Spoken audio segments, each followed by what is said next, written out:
Starting start. Okay, this is the demo for a game called Death and Faeology. It's a visual novel based around investigating murders, I think, or investigating crime. Yeah. So the Steam page says it's a dark academia murder mystery visual novel with supernatural cases, interactive investigation, romanceable characters, and multiple endings, set in the roaring 1920s New York. But there's also a fantasy theme to it, I think, because you're a Faeologist. Ad break started. Well, thanks, Taigi. Okay. These settings are fine. This art deco is very pretty, isn't it? This is me. It's a pixie that's headed in the wrong direction. So obviously dizzy, so that's me. But no, okay. Let's hop into the game even though something else. AFK. What is your name? Taigi. Grading first year assignments can be such an exercise in patience. Hi, welcome back. I ought to remind myself that Faeology is a relatively recent science, only a couple of decades old. So this game is set in 1920s New York. So if it's only a couple of decades old, so it started around the turn of the century.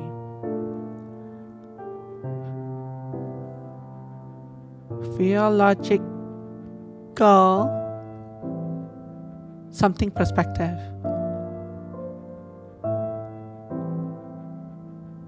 Who knows? This university, the only Faeology university in the whole country, was just finished being built in 1905. It is still barely acknowledged in the academic field. More importantly, I've got to keep in mind that children inherit their parents' prejudices and misconceptions. The human world has formed its own notion of fairies. Alas, I find myself unable to suppress a big sigh every time I read references to poison apples ushering princesses into eternal sleep. A reference to the Cottingley fairies is one I can understand, since it was quite a sensation not too long ago. Although it would be clear in the eyes of renowned Faeologists that the photographs are mere imitations. The humans have no idea. That's right. A pity that Sir Arthur Conan Doyle, was taken in by it. I ought to take a break. The grading session today has taken me on quite a tangent. My beloved Oz. Ooh. I don't know how I feel about you. I suppose having a fairy companion does give one an advantage in identifying genuine fairies. Taigi, I'd say a break is in order, wouldn't you, Oz? Oz responds through trills that I've learned to interpret over the decades I've known them. The Cottingley fairies again? Yes, and Princess's eternal slumber due to poison apples. We don't care much for human princesses. It has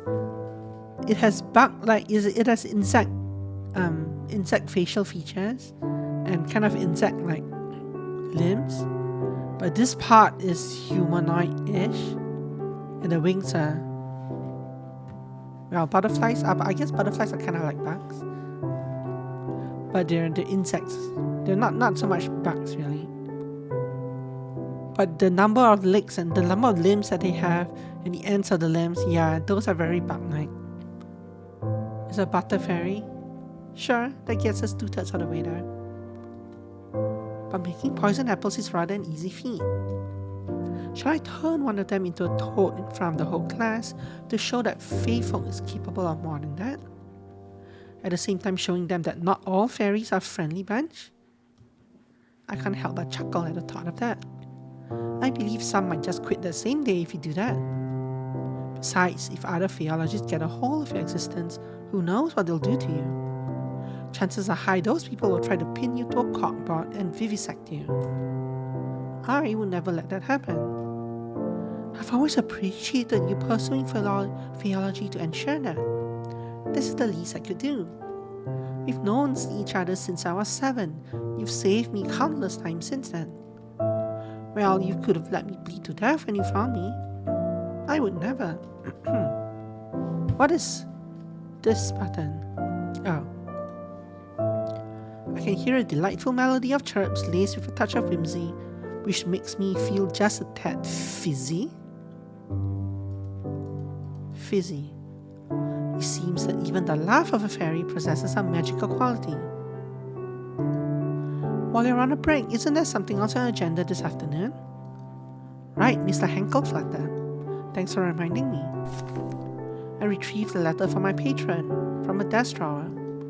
I lean back on my chair and read the missive aloud to myself. Dear Taiki, how long are you going to keep me in suspense? Will you or will you not accompany me to this year's Leo's Gala? You could do a lot worse than forgetting your boring books for a moment in favor of whiling away an evening with champagne and canapes and invigorating company. And when I say invigorating, I'm not speaking of those old sots with deep pockets ready to be exploited by way of funding grants for your research. I'm speaking of yours, of course, of yours truly. Do write to me sometime before Saturday. That's tomorrow's date, isn't it? Oh, I know. My delay in responding is entirely by design, I assure you. I'd hate to be getting the looks from the crowd, like I'm a wet blanket. Faeology isn't worth my dough, they'd say. Oz's replying chirp is decidedly indignant. I nod to Oz in agreement, before returning to Mr. Henkel's letter. In other news, I've heard that little Rudy Blythe caused a minor ruckus in the city's hottest speakeasy. If your old friend Detective Cruz hadn't been in the area at the time as well, who knows what could have happened? I find myself rather perturbed at this revelation. I would have telephoned Ruthie and asked what the story was like when we were children. However, for better or for worse, we aren't on friendly terms anymore.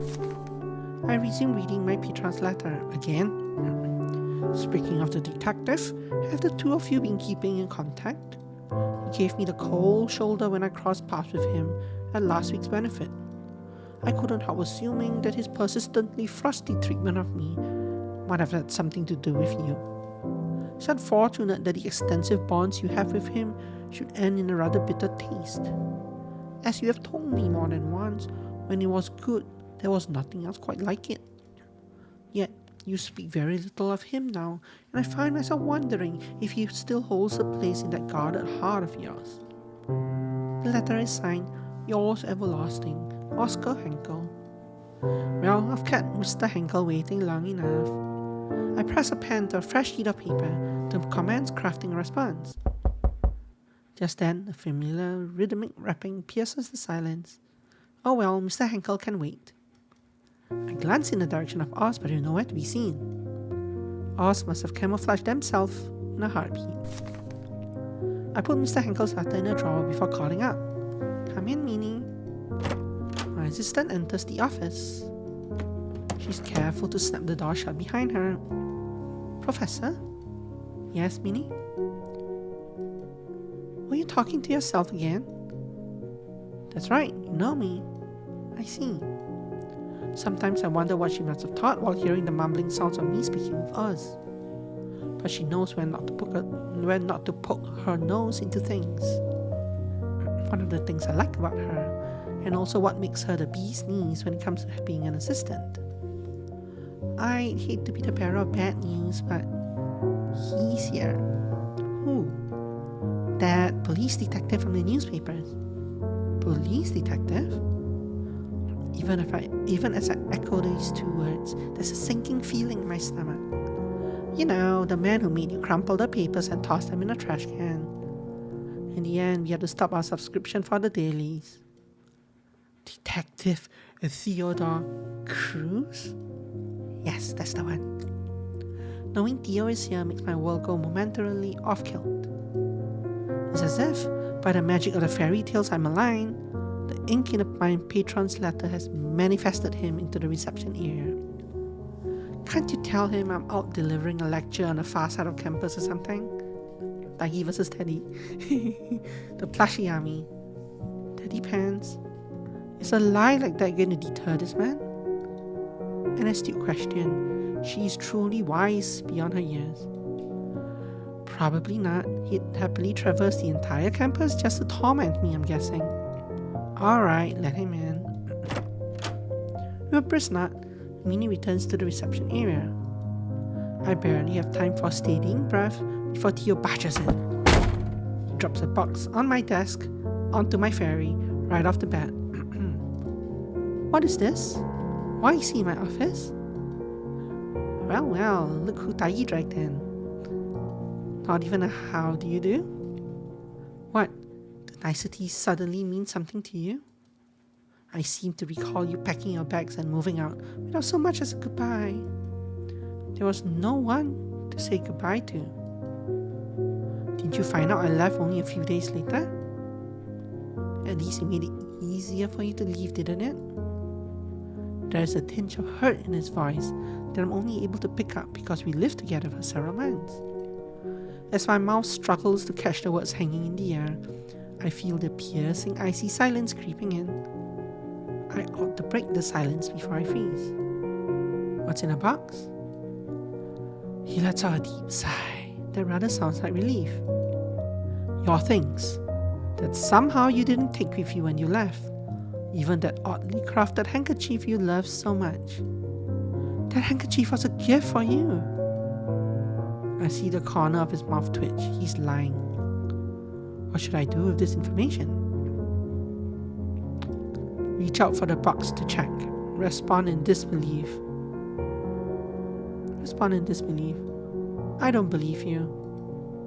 I declare my disbelief while crossing my arms. But I can't press the next key. I can't advance the conversation while I'm crossing my arms. He stares at me impassively, then scantily shrugs in acquiescence. Well, you saw right through me. There's no way those things would fit into this box. I threw all of it away right after you vanished. He says with a subtle squint in his left eye, another lying tale of his. I can't help but sigh at his tsundere antics. Of course you did. So what's really in the box? Wanna take a guess? I do have an idea. Knowing him, he'd sooner face the whole El Capone gang by himself and take their bullets before coming to visit me. This must be way more important than our poignant history. Case evidence? I've seen boxes like this one before, but never one quite so large. It's a really big case, isn't it? He nods. The biggest of my career. And to come to me of all people, you must be at your wit's end about this. He looks away as if trying to hide how galling the circumstances at hand are. Truth be told, I'd rather face the whole El Capone gang and take their bullets than have to see you again. Gee, that stings a little. So why would you... Hold on a minute. You think this is some sort of connection to fairies? He flicks his tongue in exasperation. Oh my, it seems I've hit the bullseye. We stopped talking about fairies at some point when we were still together. Those talks always led to a heated discussion and then into arguments because nothing I could say could change his skepticism towards mystical beings. This is certainly the chance to tease him about it, though it might be unwise considering the emotional peril he must have gone through to get here. What should I do next? Tease him. This must be killing you. Mister, I don't believe in things I can't see. He lets out a loud and sharp exhale, this time with a touch of indignation. Dry up, will you? I still don't believe they exist. I've been running around in circles with this case. For all I know, the perpetrators could just be magicians playing tricks. But then I remember the crazy stuff a loony of a formerly betrothed once told me, and my hunch got stronger. So we used to be married. And I ended up here. Seems like I touched a nerve. He must have been under a lot of pressure if he talks a blue streak like this. The case must be beyond big. My mistake. Guess I got a little carried away there. So, what makes this case so significant? Why do you think it relates to fairies? Are you even allowed to tell me? I hear the sound of a chuckle under the breath, like a bolt from the blue. For a brief moment, his gaze on mine seems to revert to how it used to be, until the seriousness returns to his face. First things first, since I'm leading the investigation, I do have some discretion on what details to divulge and to whom. That is, if the confidant can bring value to the investigation. And I've known you for a fact that you can be discreet. Still, I must ask your sworn secrecy on this matter. You got it. No option here. So, tell me about the case. Why does it seem to be of paramount importance? It's a multiple murder case, potentially perpetrated by a single culprit. The victims are chiefly middle-aged women residing north of the city. They're from old money families, the types that make regular appearances at high society events. I see, no wonder you're all tense up. I guess I'll have to finish that letter to Mr. Henkel or whatever his name is. Pretty soon after all. You're telling me? Chief took me off every other case and insisted I put all my time and effort into this. It's only a matter of time until the press catches wind and makes a circus of everything. And with some of the victims' peculiar manners of death, he pauses. This is where the fairies came in? He silently stares and then sighs. I swear I must be losing my mind. You've got this. Now he draws in a long, deep breath. 3 of the victims had a manner of death that the unit has never seen or heard of before. The strangest case is the one where the body seemingly hardened into bony tissue overnight. Her corpse almost looked like a carved wooden statue. Oh, I've heard of something like that before.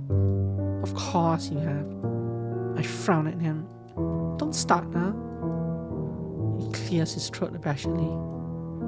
Without finding out what caused these deaths, and more importantly who did this, the press could spin the stories out of control. I don't want to imagine the look on victims' families' faces if and when the papers are making a rash of these poor women's deaths. The when here is like bolded, but it's hard to see the bowl. Besides, what kind of depraved sick bastard goes around murdering women in such a way? This city's already running on fumes. Crime's becoming more rampant day by day. People shouldn't have to look over their shoulder every night. It's no way to live. Even as he lapses into silence, I say nothing. It's not just the city. The rise in crime is bleeding him dry too. Yet, I'm unsure of what words could soothe those who are fighting it on the front line. I've never been where they are. The frown lines between his eyebrows grow deeper. You know, considering the victim's background, having these murders be exaggerated in papers would pressure the families to insist on closing the case as soon as possible. No matter the cost. No matter who's to blame. You're right, innocent people are going to bear the brunt for this. This is a terrible situation. I feel my stomach churning. He's like, no, I'm going to tell them that you did it. You're going to pay the price for the crimes. My arms cross on instinct, trying to hold my own disquietude in place. Is there anything you can do? I'm just one man. Try as I might, I can't keep those rotten police brass from lining their pockets. Nothing but a pack of lowlifes in high places. He exhaled sharply, his voice laced with contempt. Then he fell into silence yet again. Similarly, words seem to have abandoned me, as I can't shake this feeling of helplessness crawling under my skin. They've spoken a lot. They've written a lot in the last couple of minutes about them not saying anything. Kind of dragging the story on a little. After a minute, He meets my eyes once more. Well, you're a good listener, better than most. I didn't have a choice. He curls his lips into almost a smile. I don't mind it at all. Thanks. He clears his throat once more. Does he have to clear his throat so many times? Alright, let's get down to brass tacks. They've said a lot about not saying anything, yes. This box includes case files, crime scene photos, a couple of blood samples which I was able to request to bring to you, and several other pieces of evidence. Other than the strange manners of death I've said, forensics was puzzled too by the blood samples. How so? One of them doesn't contain iron. That's interesting. Nothing surprises you, does it? Well, about this peculiarity, I bring up something from my fairy books, but you always find a way to deny it. You're right about that. I'm still investigating the possibility of unknown drugs or poison that somehow cause these oddities.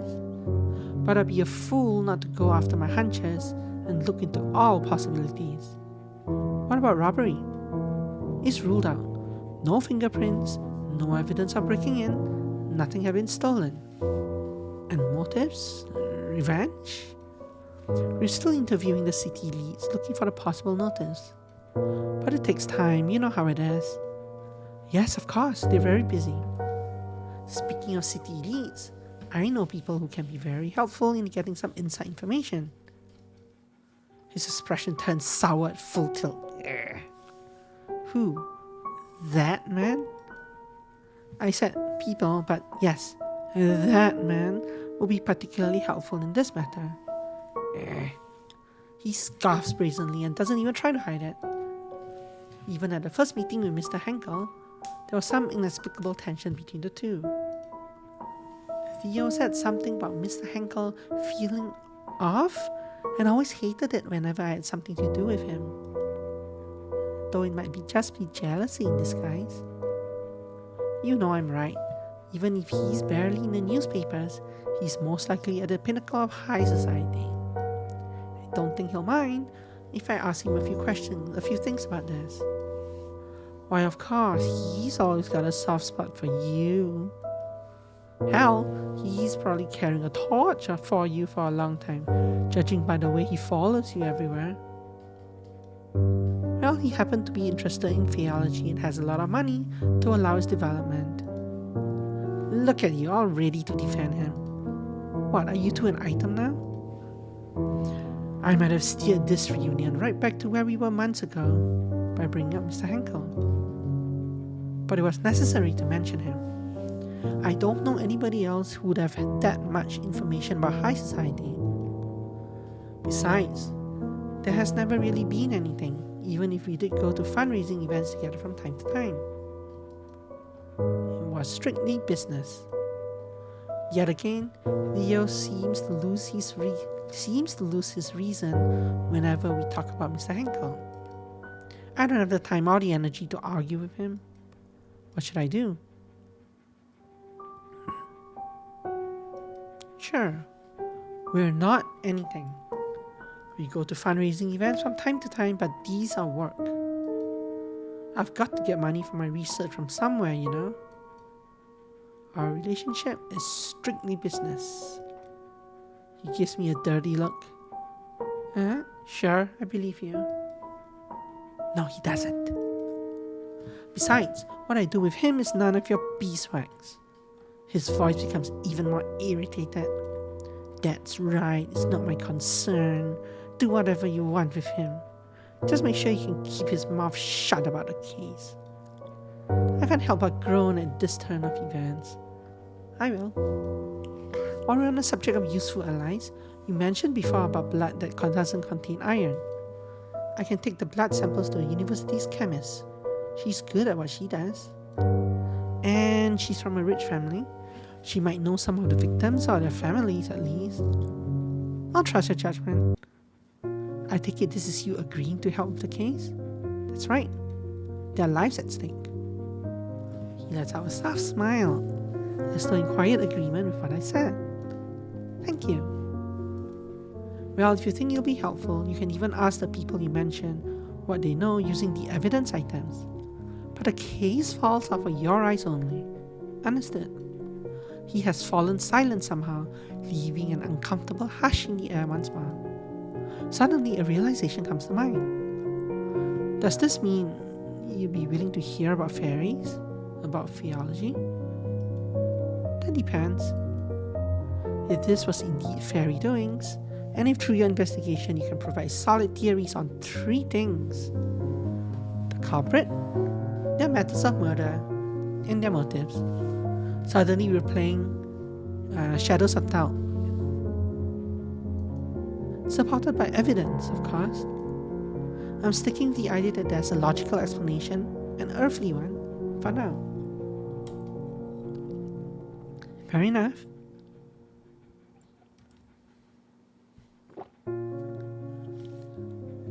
Excuse me.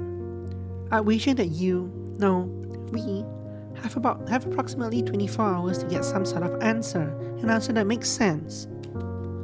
I can feel the papers are close to getting the story. While you're investigating this lead, I'll look further into unusual drugs and poisons. How about it, Faeologist? Do you dare take on this challenge? Wow, what weird phrasing. Do you dare take on this challenge? That is crucial for my job, a person that you hate, since we split acrimoniously months ago. Do I? I'll help even without being challenged. Even without being challenged, I'll still help you, He stares at me impassively. Of course I know. Well, if you need anything from me, you can just ring me. Very well. But you need to promise that you'll not just hear me out, but also keep an open mind on fairy topics, if I succeed in what you ask. I promise.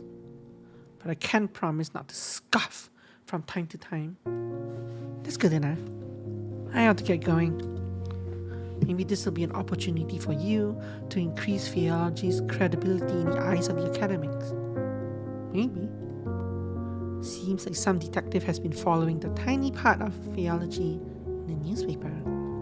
Says you.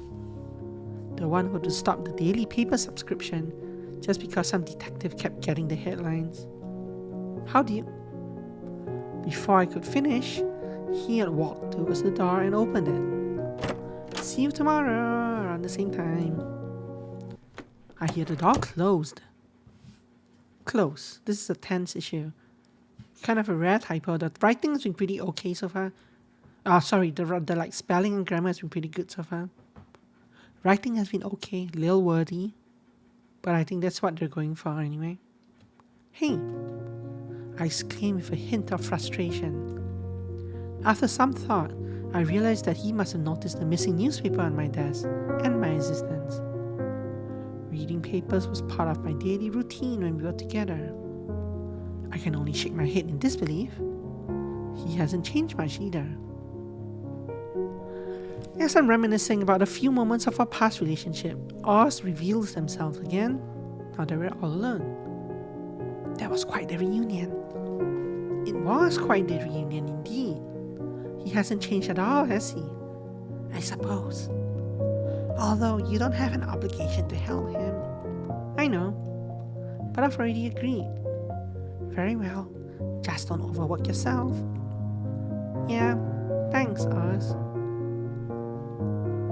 I find myself slowly drifting into thoughts. A victim's manner of death, hardening the bony tissue, could be one of the fairy curses, ossification. If only I could ask Oz whether a fairy was behind this, and which one. But it is not that simple.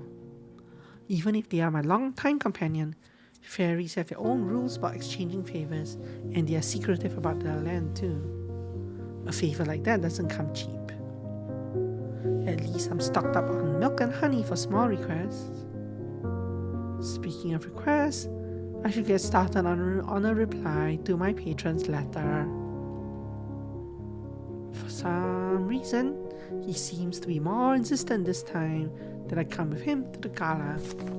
I retrieve a paper and a pen, and I mumble to myself as I write. My dear Mr. Henkel, I hope your recent forays into high society have proven more fruitful than they have it. Should I be hyperbolic? Yes. more fruitful than they have been in the centuries you've been roaming amongst their lavish ranks. Believe it or not, I've been considering whether the merits of trying to impress the wealthiest folks of the city outweigh the obvious indignities. You first brought up the possibility of my accompanying you to the annual Liars Gala a couple of months ago, and I'm still weighing my options. How do I want to play this? Be coy. For some reason I can't use the mouse for this. Sorry, I can't use... So I've been using spacebar to forward through this, but I guess for this one I have to actually use the mouse to click on. No, I can use W and S to go up and down. But neither spacebar nor enter selects the option. Neither do Z nor X. Neither does Q and E.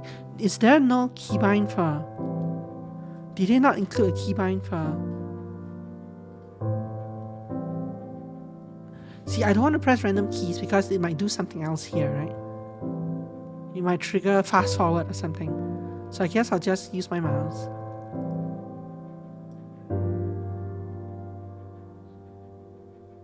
Be coy. You shall know my answer definitively if you find me on your arm on the evening of the event. About Ruthie, I can't say I'm surprised to hear about her latest flirtations with disaster. Since we were both toddlers, she's frequently found herself in trouble. A fiery personality certainly doesn't help her get out of quarrels. I would love to telephone her and ask how she's doing, but we drifted apart a long time ago.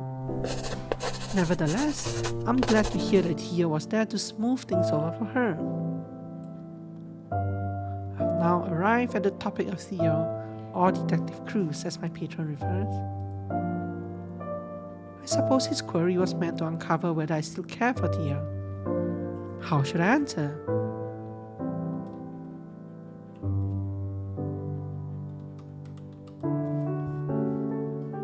Sometimes my thoughts wander back to him. I murmur under my breath as I write. As for Theo, I must be honest that sometimes... Okay, this is what I wrote. Sometimes my thoughts wander back to him. However, such thoughts are fleeting at best. I have not a single moment of regret over the decision to end it. Upon signing off, I seal the letter with wax. I then turn toward my trusted Faye. Oz, can I please trouble you with something? You want me to deliver this letter to your patron, don't you? Indeed, time is of the essence here. As always, please take care not to catch anybody's attention. You'll see it by tomorrow morning, I'm sure. It would be my pleasure. Thank you, Oz. I'm off. I'll see you later today. Poof. I watch as Oz flits out of my office window and vanishes. Once the Fae is gone, I call my assistant to the office. Yes, Professor? Hold on 1 second. I rifle through the contents of the box. Carefully, I extract the blood samples that Theo mentioned. They appear to be stored in test tubes. Would you mind asking Dr. Rayford? What a name, Dr. Rayford. To analyze... Rayford? No, that's fine, yeah. Dr. Rayford. Dr. Rayford to analyze these blood samples. I'll do that, sure. As I hand the samples to her, I notice that she looks like she wants to say something. Over the 2 years we have been working together, I've picked up on a few of her tells. What is it, Minnie? How'd it go with the detective? If you don't mind me asking? Oh no, not at all. He's the same as always. There's lingering beef, of course, but we've sort of managed to put it aside for something more important. He has brought me a rather significant case that he suspects might have some supernatural elements, as hard as it was for him to admit it. Oh, good for him. I can't help but grin at her remark. I'm glad it didn't end in a shouting match at least. Yes, me too. I'll deliver the blood samples now, Professor. Thank you, Minnie. Minnie hurries out. I'm alone in my office again. Remembering the conversation about the case, I'm suddenly engulfed by unexplainable, eerie feelings. I should start the investigation right away. Finally. Drag and drop item from the inventory to the desk. Select an item in the records, then press the icon, open the inspector, and read insights you've gathered. Hover the magnifying glass above an evidence to access the information and see the details in it. Use the black light to see invisible things.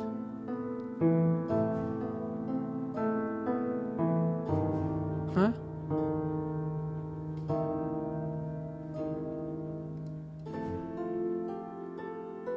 What invisible?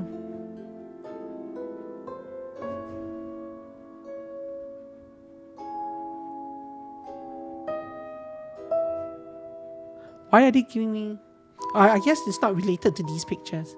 I was examining this picture and trying to see like what invisible thing you're talking about. But they're actually talking about this, aren't they?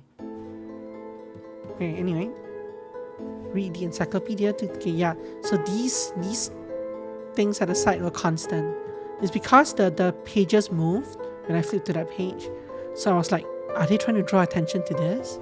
And like, what's invisible here? Read the encyclopedia to gain additional information.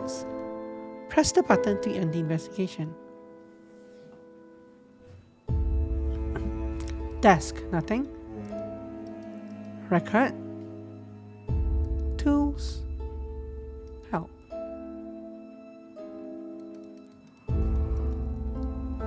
Tools. Some Faeologists have applied Darwin's theory of natural selection to Faekind by putting them in the same genealogical line as insects, especially the Lepidoptera group, which includes moths and butterflies. This is supported by the similarities to each other beneath a special black light. Some species of butterflies can glow by having a chemical known as phosphorus, which fairies also have.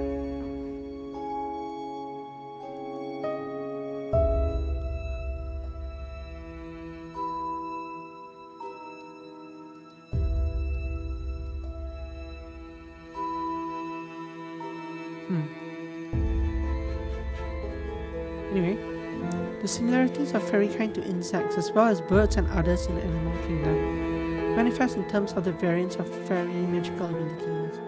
One magical skill possessed by some fae is transfiguration, which is similar to metamorphosis. Wielders of transfigurative spells can make themselves or fellow fae take on another form, including appearing human. Many high faes have heightened powers of suggestion through the emission of toxins capable of causing hypnosis of or illusions. Okay, although quite rare, some high faes can transform living beings into solid objects, such as stone or bone. Another example of fae magic is invisibility, which is similar to camouflage. There may be other types of magical powers that have not yet been documented.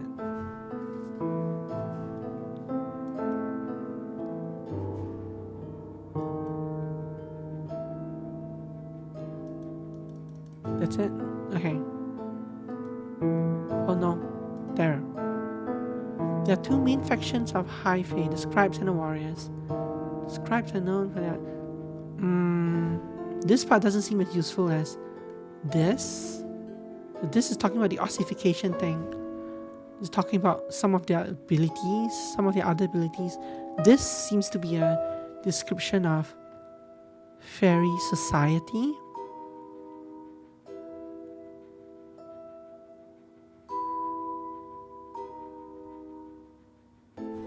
There are two factions of high fae, the scribes and the warriors. And there's a low fae faction, which is comprised of faes with limited parasitic magic.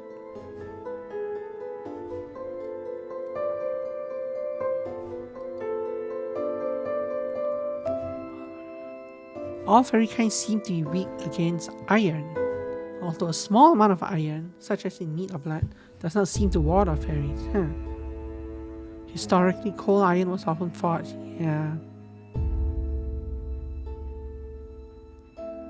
Okay.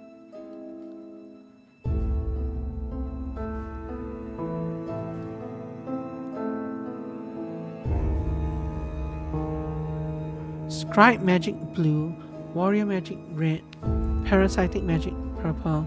There's a whole scale here.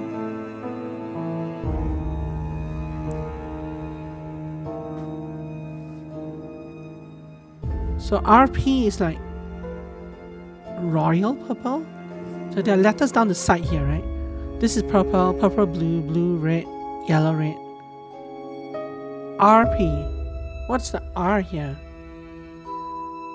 Royal purple, I guess? Anyway. Oh, so okay, so I can use the black light illumination on objects to discover like what kind of magic has been cast upon it.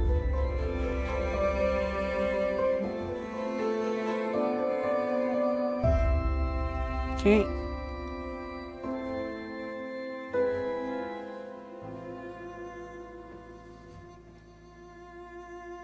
Okay.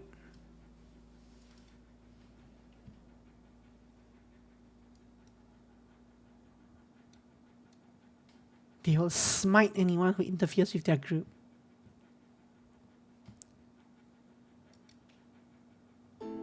Okay, that seems to be like world building lore. Fairies with limited magic consistently need to feed off other sources of energy. Okay.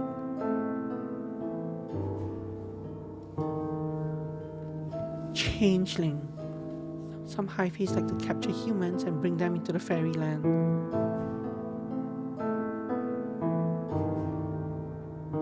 Fairies leave changelings behind to mark their absence.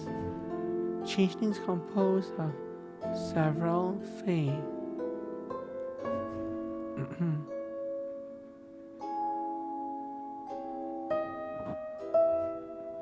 Anomalies common among changelings include an extra finger or an extra toe. So like this fellow, for example, has 5 fingers. Okay. Nearby heat objects, such as small metallic objects, have also been known to repel or warp the magic. Interesting. Okay, that's the end of that book. That was a rather long book, but it gave us some clues in there.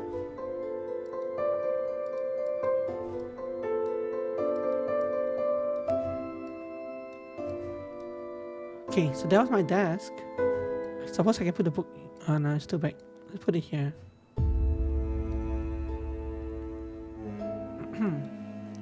Record. Okay. Tools, desk.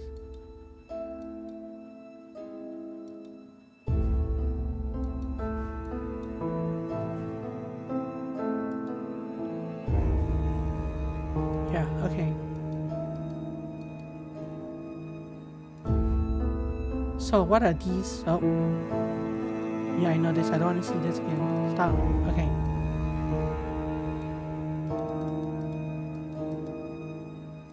Drag this out. I guess we do them one at a time. How big are these? These are not that big. So I can kind of place these here.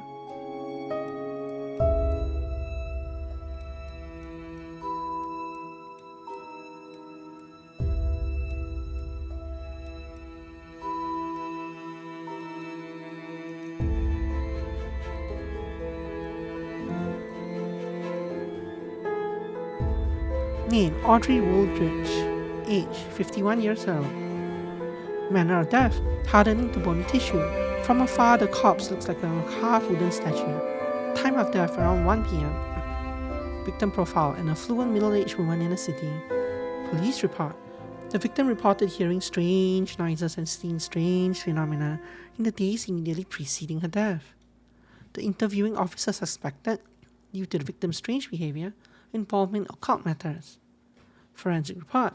No traces of drugs or poisons from what could be extracted from the body. Further autopsy is still in progress due to the victim's manner of death. Wooldridge. Now that's a familiar name. Is it? Why?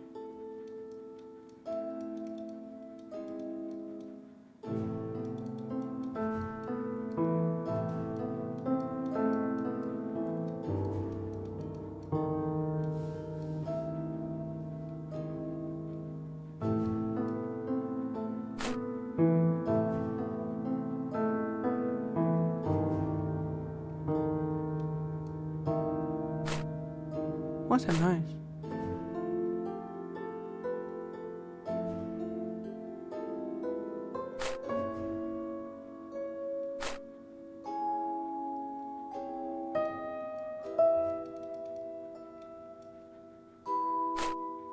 The first victim's crime scene. Oh. This is the first time I encounter something that could be ossification. I feel sick to my stomach. No one deserves to die like this. Something's odd with her fingers. She has 5 fingers over here.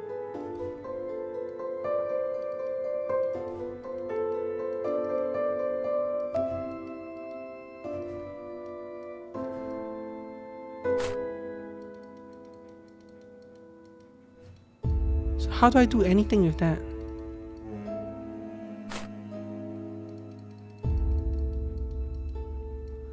Or am I not supposed to do anything with this? Okay, let me check this again.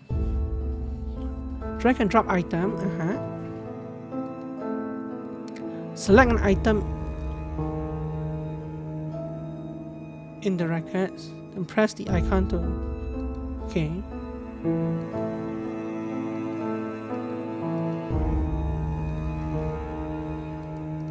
Record to this icon? It doesn't do anything.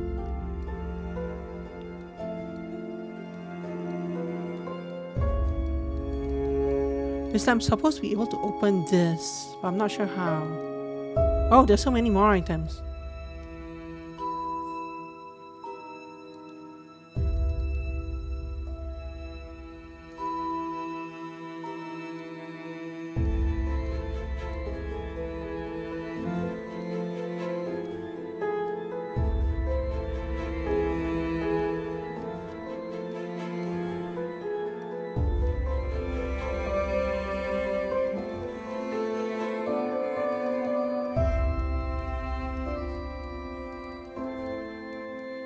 Let's do this one by one.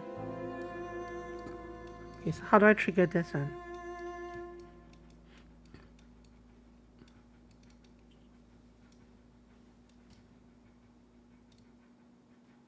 Oh, I missed a line. Someone's name, manner of death refusing to drink anything but her own blood, time of death around 11 a.m. So this is this person. Victim profile, affluent middle-aged woman. Police report, the victim's mother reported that the victim was suffering from a prolonged paranoid episode in the days leading to her death. Specifically, the victim was acting erratically and saying strange things. Forensic report, despite the manner of death, there are no signs of dehydration or hemochromatosis. No traces of drugs or poisons. Blood type unknown. Other blood-related investigations are underway. Note, blood does not contain iron.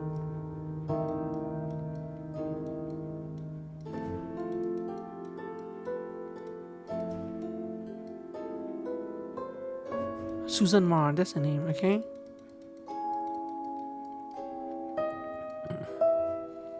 So this is... I don't know what all the photos mean, but this is number 1, this is number 2.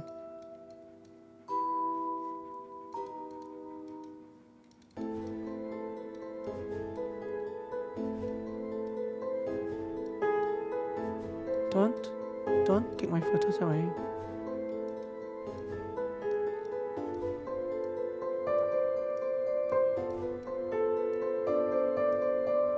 Name, Edna Niblet, age 64 years old.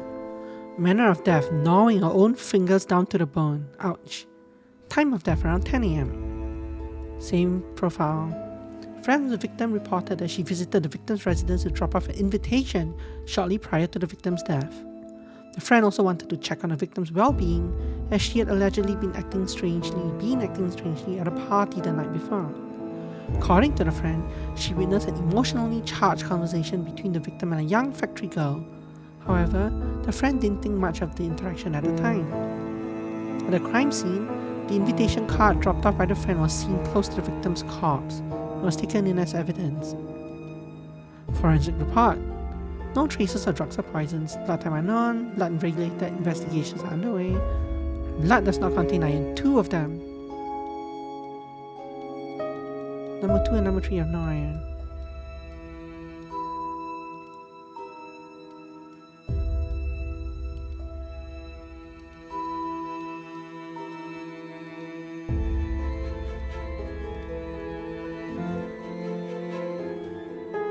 Name Mary Hatcher, age 19 years old.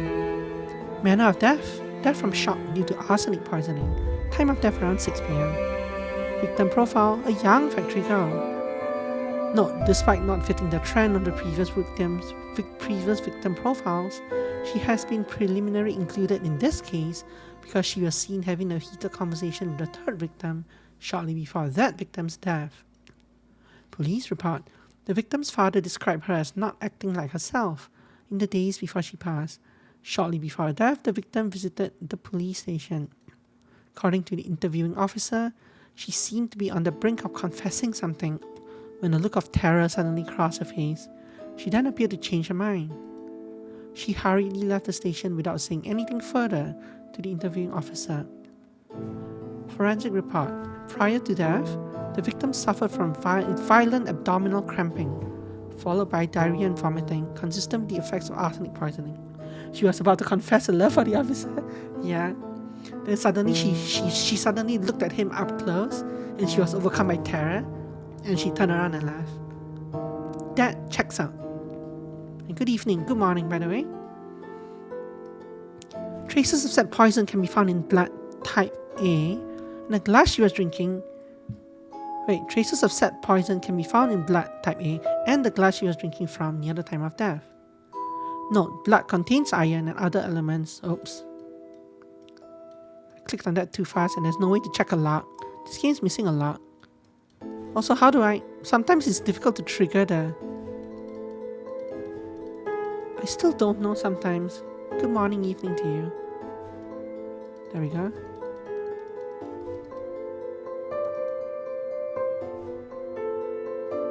You said you were from Singapore, right? 9 a.m. here is midnight over there, if I'm not wrong. So now it's 8 p.m. here, so it should be 11 a.m. over there?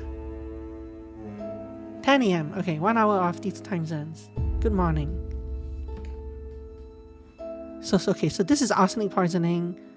Poison can be found in her blood and the glass she was drinking from. Blood contains iron and other elements commonly found in human blood, unlike this person. Okay.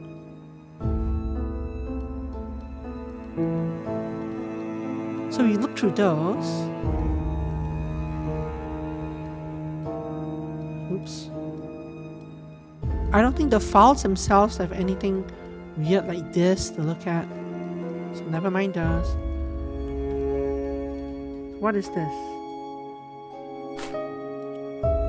So this middle-aged woman with the pearls is a victim. I guess this elderly man with facial hair is a father. This elderly woman with the fur collar is a mother, I guess. This other man in the darker suit is maybe a brother. This is this, right? Is it? That's the only dark haired person, so this is a 19-year-old.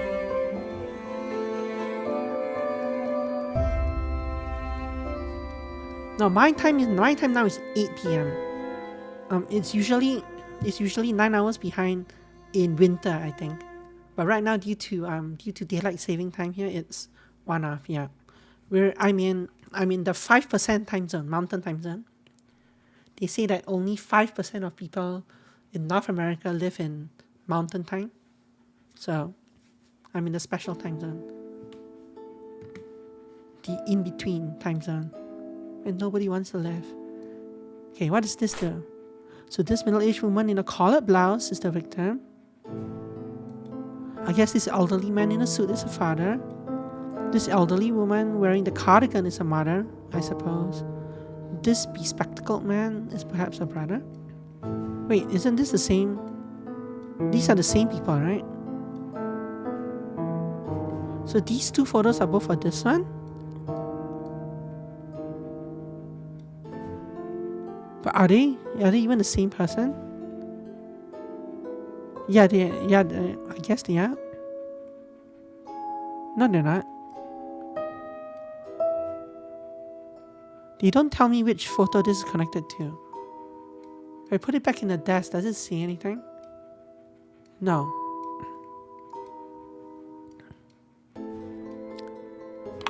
A wedding ring. Seems to be made out of gold. I've seen this makeup powder somewhere recently. It's from Nectar Bell. This must have belonged to one of them, but which? I wonder if the owner likes the box design and carrying it around in her pocket, since it's already used up. Perhaps the chemist has some interesting insights since her family owns the brand. Wrong item. Never seen a coin like this. It looks rare.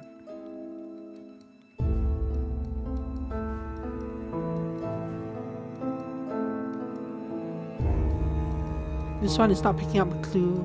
I'm not picking up a clue for this one.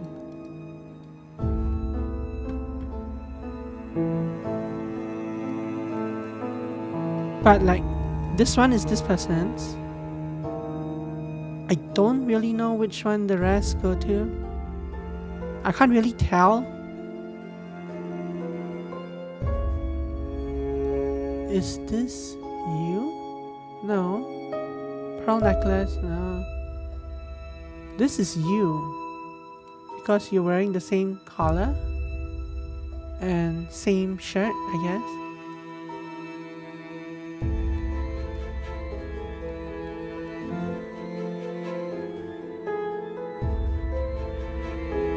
I'm not sure which of these is you. This girl. She's wearing a ring in this, which might be this ring. I don't know, let's scan things with this.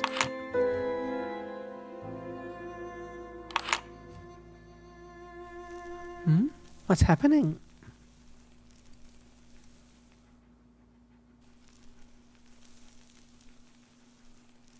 I've seen this before. This is a parasitic Fae. A failed transformation magic? Yucks. What is this?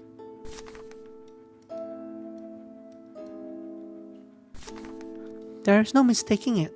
The structure of the thorax, antenna curvature, elongated legs.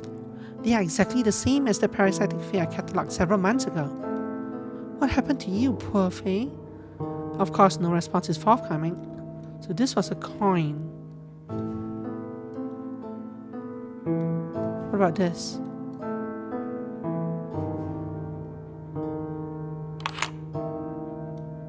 Can I not trigger anything from this?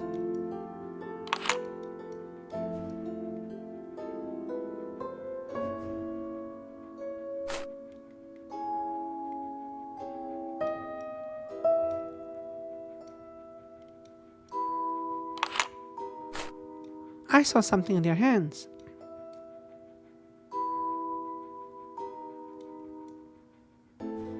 So what did the book say about that? Sorry, yeah, so I had a book as well. It was just hidden up in a corner.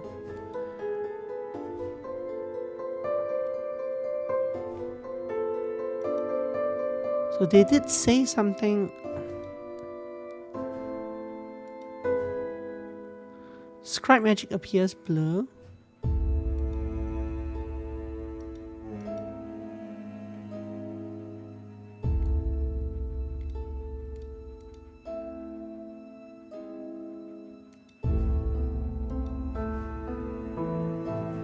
Just scanning through this real quick because I already kind of read this earlier.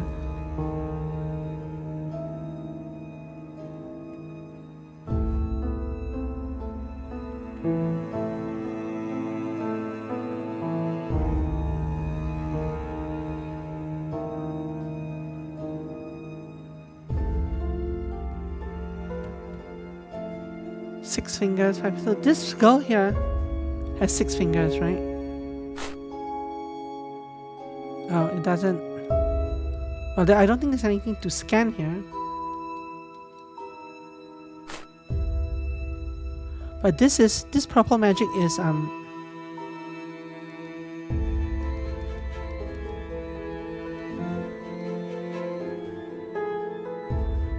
I don't know if this is talking about this kind of magic. Parasitic magic, purple or violet. This is interesting because here this has purple and red. So it's like the wings got torn out.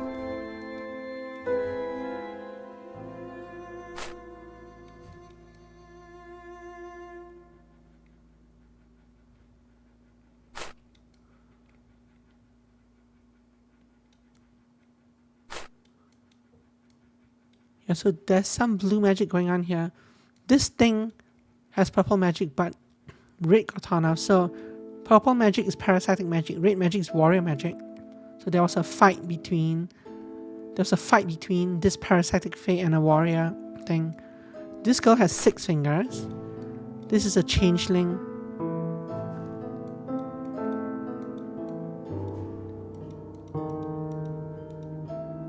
This fits this. And the ring, which is a small metallic object, has been known to repel or warp the magic. And the ring has purple stuff on it. I mean, so this is somehow connected to this. You can see the ring on the fingers. These things I know very little about though. Everything else doesn't really make sense. This is linked to you, but we don't know. It doesn't really show us any proof. I think this woman is you. I'm not sure who you are, but it might be you. Girl in the pearl necklace. Middle-aged woman with the pearls.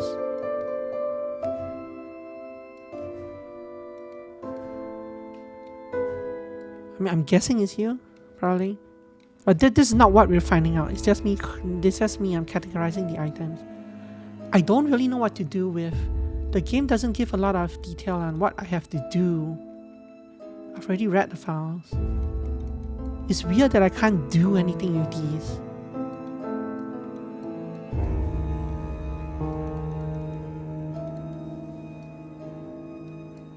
So like, do I just click end investigation? Are you sure you want to end the investigation now? So I think what you're trying to do is you have to look for clues here.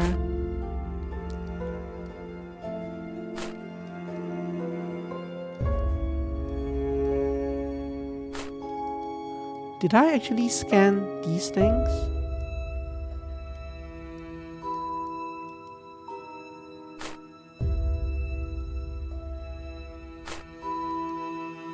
It's weird when it overlaps with a previous picture and part of it goes invisible. So this has nothing under this light. Nothing under this special camera, this special magnifying glass.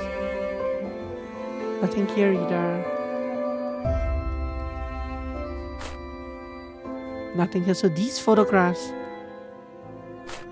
none of the photographs for whatever reason shows any fey magic on them. But this one does. This one I have no idea how it fits.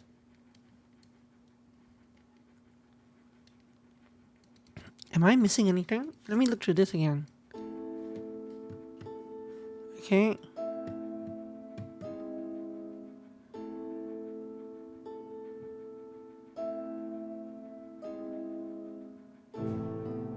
I wonder if the markings on these hands... Stop. I wonder if the markings on these hands mean that they're not human?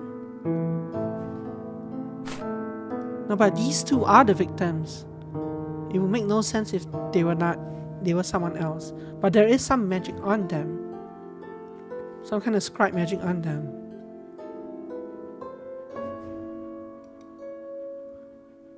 Scribes are known for their defensive magic and intelligence, power and offensive. No magic, parasitic magic, this thing.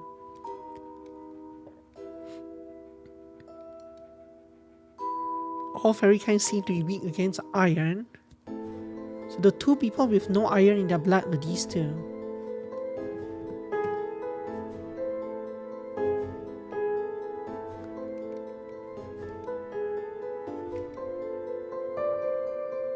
Scribe magic appears blue, these two. Water magic red and parasitic magic purple, this one. I didn't see any red though. Besides on the wings here. That's the only place I've seen red. For some reason this thing doesn't trigger anything at all.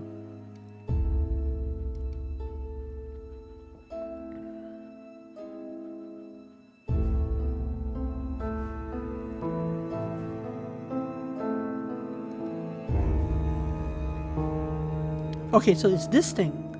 Blessings to humans who have done very special wounds via inheritable invisible markings.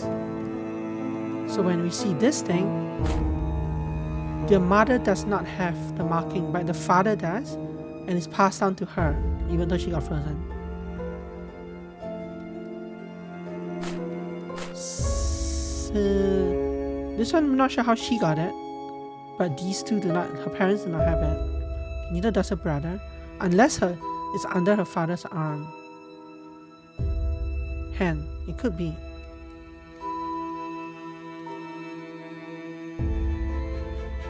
Humans entering the territory, even if accidentally, may face elimination.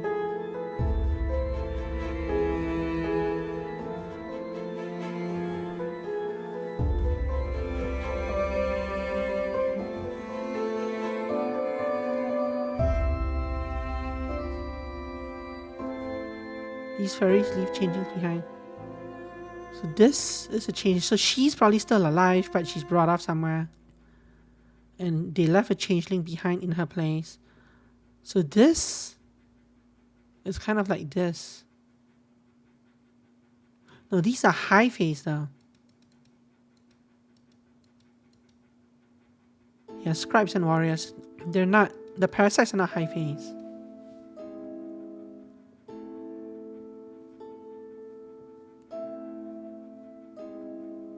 Wait, no. Changeling is composed of several fae, typically of the parasitic type.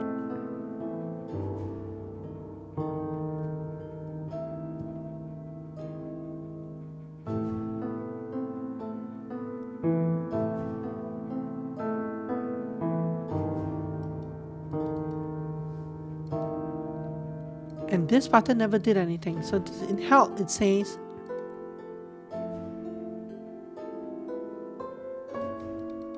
hold on, let me start here again. So drag and drop items, select an item. Hold on, close this, okay. Drag and drop items. Select an item in the records. Then press the icon. Oh.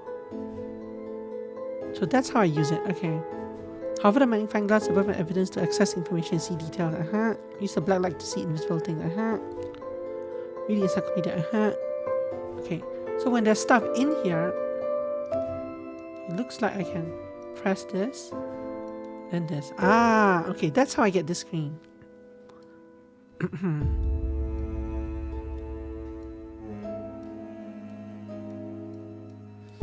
Audrey Wooldridge.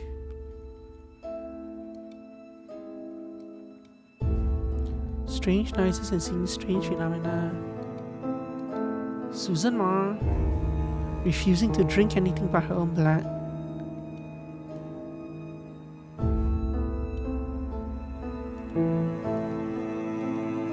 Edna Niblet. Her name's Niblet. Her last name's Niblet, and she died by gnawing her own fingers down to the bone.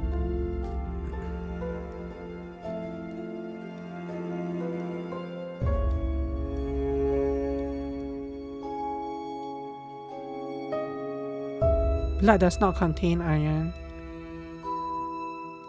So this one and this one blood did not contain iron, right? Yeah, so these two were lacking iron for some reason.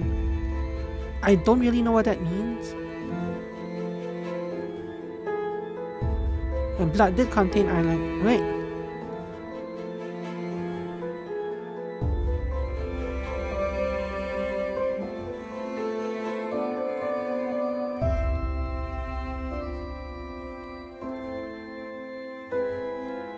Oh, no. Never mind. I got these wrong. I got them upside down. Okay, that makes more sense. This person is number 4. This person is number 2. So the ring... Mary's a normal human because her blood contains iron. These two are changelings. This one, because you can see she has 6 fingers here. And this one, because she has 6 fingers here.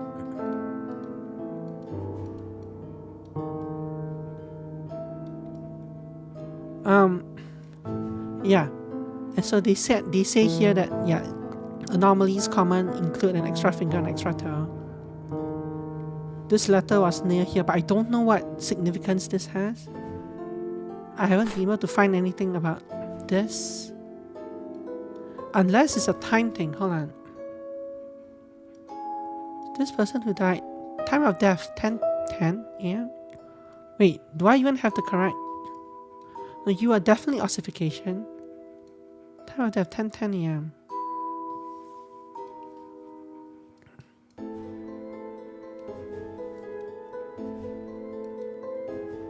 Can I flip this around? I can't, eh?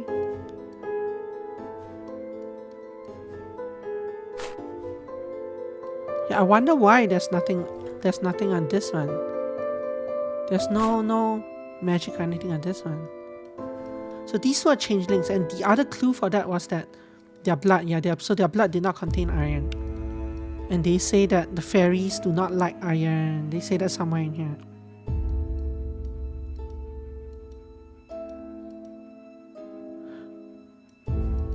Here. Although it says that small amount of iron, such as in meat or blood, does not seem to ward them out. But either way, these two were changelings, but so the real victims might still be alive. We don't know. And they get wrecked by iron, yeah. But also, I don't know how to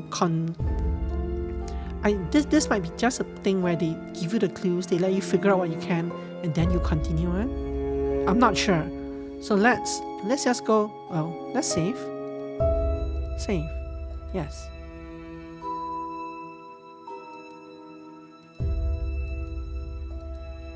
Okay. This button is weird. This button does nothing.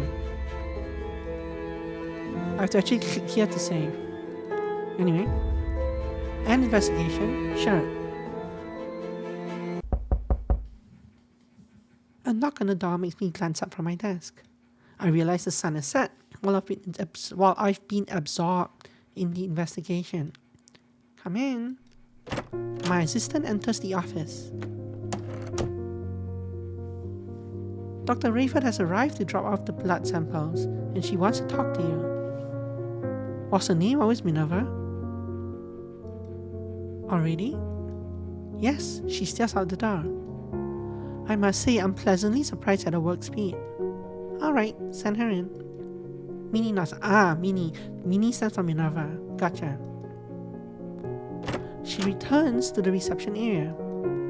Dr. Florence Rayford enters. It has been only 3 years since she has worked at this university, but she has proven her reliability more often than not. Good evening, Professor. Good evening, Doctor. Dr. Rayford hands over the blood samples. She also gives me her lab report. Here you go. Thank you. So what have you found? The most peculiar thing is that there is no iron in one of the blood samples. Say, is this fairy related? Her question prompts me to ask myself, to what extent of the case can I divulge to her? Theo did say that I may ask the patron or her for information using some of the evidence. Although she has knowledge of fairies and their curses, can she handle seeing crime scene photographs? As I return from my thoughts, I notice her voice has taken on a high pitch. This is so exciting. Are you working in the police? Does this mean that we'll get better credibility in the eyes of the public? Oh my, we're going to be in newspapers, aren't we? And not on the usual corner spots too. Oh, I can hardly contain myself. It appears she took my silence as a yes. It's good that she's excited about the possibility of advancement for Faeology, but her cheerful disposition can sometimes be rather overstimulating. As if on cue, a knock on my door, another knock on the door, arrived to spare me. This specific sound is familiar, more familiar than when my assistant knocks. Special delivery. Mr. Henkel's hands are empty. And what, pray, might you be bringing for me? Is it you? Are you the special delivery, Mr. Henkel? If you wish to call me special, then I certainly won't stop you. But I did bring a box of huckleberry muffins for your office. Minerva was instantly enamored by the buttery scent. She's currently feasting on them. We can only hope she'll leave a muffin apiece for the rest of us. Oh, hello there, Florence. I didn't expect to see you in this office. Hello, Mr. Henkel. Fancy seeing you here. Although you do have a habit of making this office your sole stop on campus. She chuckles. That's just because this is where all my money went. A well-spent investment nonetheless. He makes a retort at Dr. Rayford, but throws a subtle smile in my direction. How cheeky. So, Florence, what's been occupying your time as of late? She looks at me briefly, possibly wondering whether she should tell him about what she did for me. The usual matters, I suppose. I tried asking your father about you at the last soiree. However, he confessed he didn't have the faintest idea. You must tell me more about your chemical research one of these days. The colorful pursuits of you young academics thrill me to no end. You know I can't share all that much, Mr. Henkel. Unless, of course, you find yourself in a position to become the chemistry department's benefactor, that all their secrets are yours. A more playful giggle escapes her lips this time. I'm afraid I'm all tapped out financially speaking. Oh, I'm not buying that one. Not for a second. He's telling fibs, isn't he, Professor? Well now, I certainly don't want to get in the middle of the money talk of the rich. I wish I had that information, Doctor. It will make proposing for research much easier, with a bit of delicate leverage, naturally. Mr. Henkel laughs in amusement. I feel I should ask the reason he's here before this conversation takes another odd turn. On another note, Mr. Henkel, did you get my letter? Is that the real reason you dropped by? Upon recalling that I asked Oz to insert the letter into his mailbox only this afternoon, I'm about to retract these questions. Unexpectedly though, he bows his head in assent. Your words have always had this immersive impact on me. Perhaps that is why you are such an effective educator. Whenever I encounter your written language, I long to hear it spoken post-haste. Are you putting a spell on your letters by any chance? I think you're the one with all the spells, Mr. Henkel. Are they flirting? Your muffins, for one, have always been successful in getting Minnie's guards down. Oh dear, you two are making me blush. Suppose it's time I take my leave and let you both be. I'm due somewhere shortly anyhow.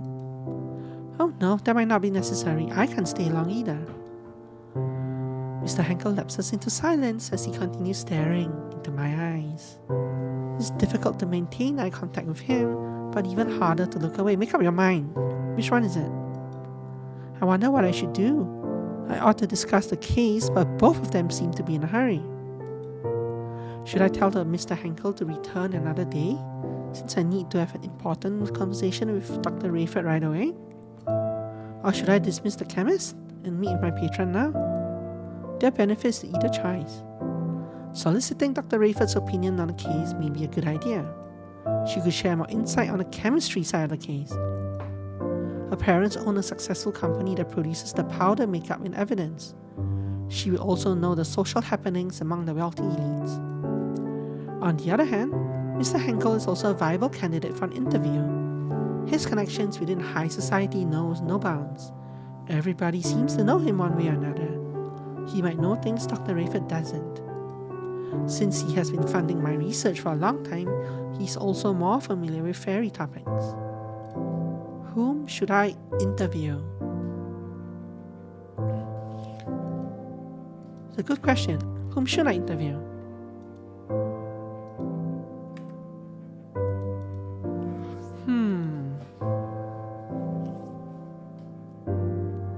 I feel like I want to see what Mr. Henkel has to say about things. So we'll go here for now. I did save anyway. Also, I immediately regretted saving over the last save, because that was a save when I could look at the evidence. But whatever.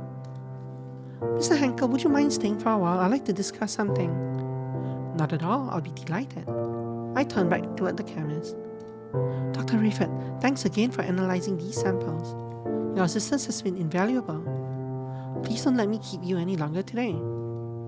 Yeah, you're quite welcome. I'm always happy to help. Poof. After bidding Mr. Henkel a swift farewell, Dr. Rayford is out the door in no time. There goes the music.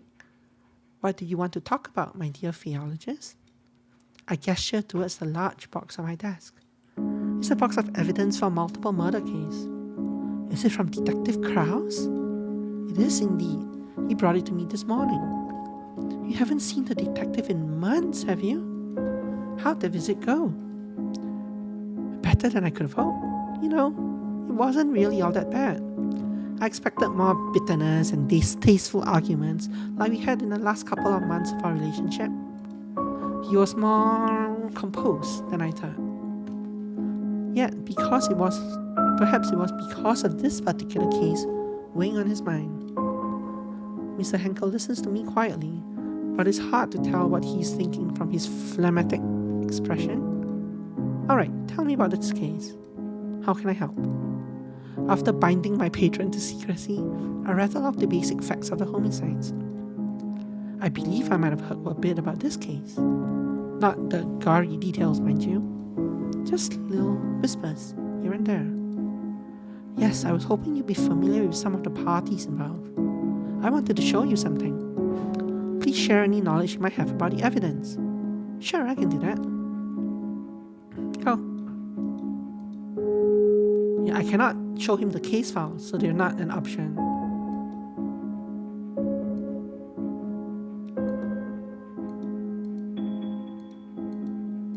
Susan Marr. Oh, how awful.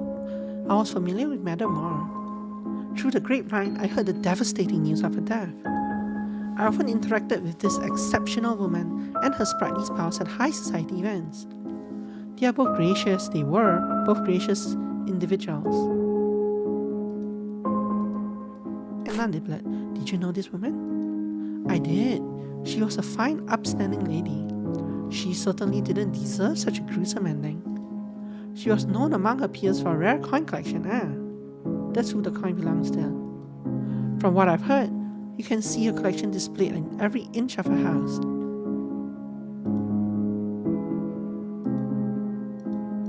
Woodridge family photo. This is a photograph of Mrs. Woodridge's family. All the faces here are familiar to me. I must express my deepest sympathies when I see them at the Leos Gala. Can you tell me more about the people in this picture? The Woolridges are perhaps one of the most prominent and powerful families in the city. The victim's father was in the running to be the richest in the world until he decided to devote much of his wealth to lavish, charitable endeavors. This elderly woman is the victim's stepmother, a beautiful socialite for whom the victim's father divorced her biological mother. This younger man is the victim's stepbrother. Oh. How terrible. I knew Madame Woolridge. As you undoubtedly know, her family hosts the city's biggest charity event every year. They tell me the fundraiser will be moving forward despite the tragedy in the family. According to my sources, she loved the event dearly and definitely would have wanted it to proceed. Did you ever know her to dabble in occult matters? Knowing this woman as I did, I doubt it. If it would help, however, I've heard several elites are members of a clandestine occult group. I only heard of the name, the Golden Dawn. Hardly anyone knows about its existence.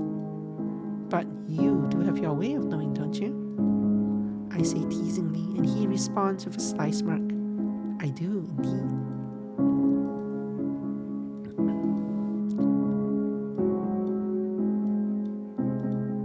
Mary Hatcher, are you familiar with this girl? No, I've never seen her before.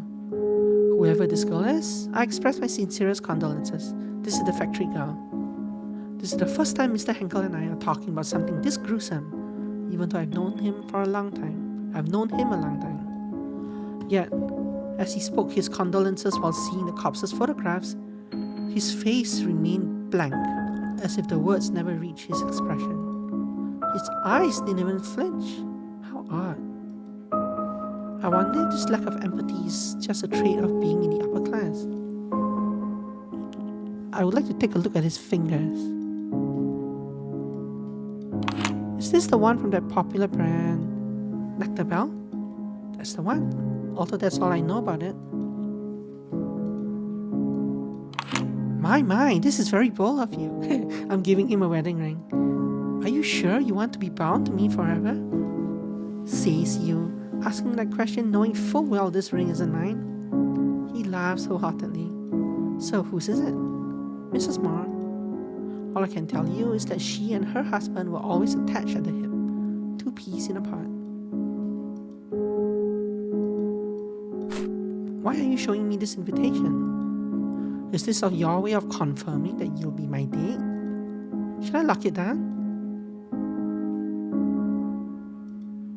Rather than confirming or denying anything, I simply flash an enigmatic smile. Still playing hard to get, I see. No clues from that, eh? This is a photograph of Mrs. Moore and her family. What can you tell me about the people in this picture? I believe this elderly couple is her adoptive parents.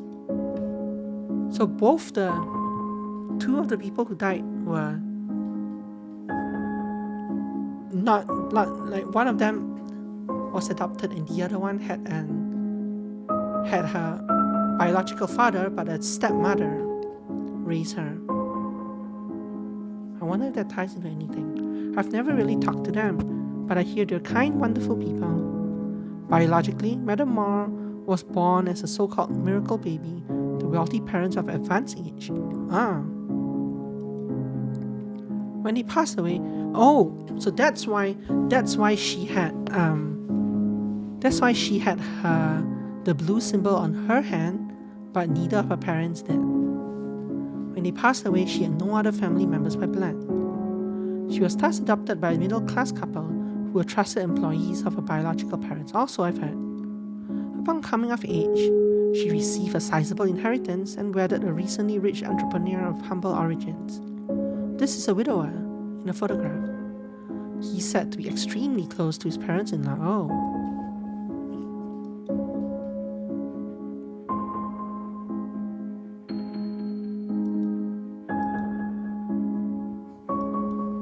Which case was this though? So Moore was case 2. So she was one of the changelings. 2 and 3 were the changelings, right?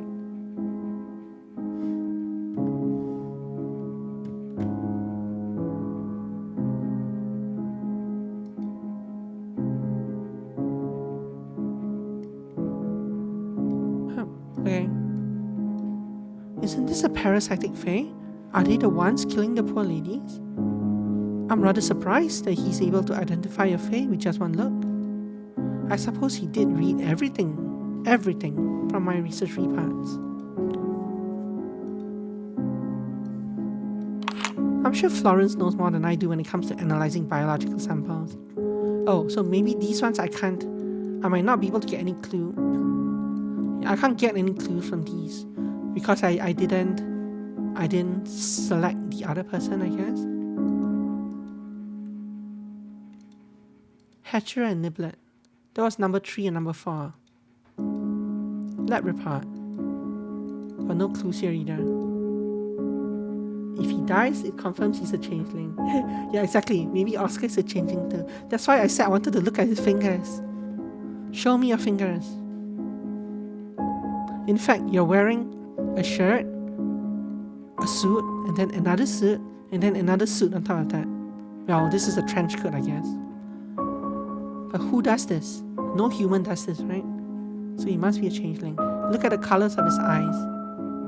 That's blue, right? It We know that blue is the color of the scholar face. And that is a lot of layers, yeah. Must be 20 degrees or lower. This is set in 1920s New York. So global warming hasn't hit yet, I guess. So it could be, yeah. Okay, let's continue on. An interview. Wait, I have nothing else I can give him, right? Sure. I have no further questions. I believe I have enough information for now. Already? Yes, Mr. Henkel. Earlier you mentioned you had a prior arrangement, so I won't keep you any longer. Hint, hint. Thank you for your time. Hint, hint. You've been incredibly helpful. Hint, hint. I'm delighted I could be of assistance. Reach out to me if you need anything else. I'll see you soon, yes? I gave him a brief nod. Mr. Henkel then leaves my office. I'm alone again, but not for long. My assistant pops into the office. Professor, I'm heading home soon. Is there anything else I can do to help? Well, did you save any of the muffins? No, I'll be perfectly fine. I think I'll stay and work for a bit longer. Okay, see you tomorrow, Professor. Have a safe trip home. Upon wishing me the same, Minnie leaves. With the muffins. I have some time until I have to wrap up my workday and head home from the office. Okay, so we need to look at the new pieces of evidence. This thing. Can I look at it from here? No.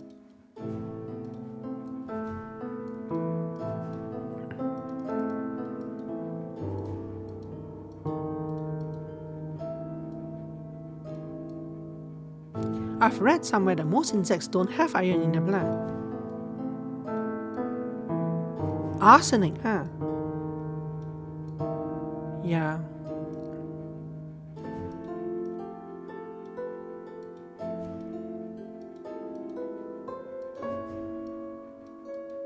Mary Hatcher. So this was the fourth person.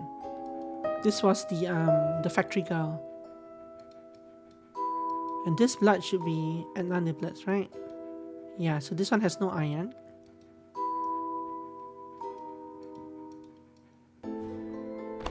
This is Dr. Rayford's lab report on the blood samples. Is that implying Fae eat insects? No, it's implying that they are insects. Ish. They look like insects. You haven't... I actually have a Fae companion as well, but they're invisible right now.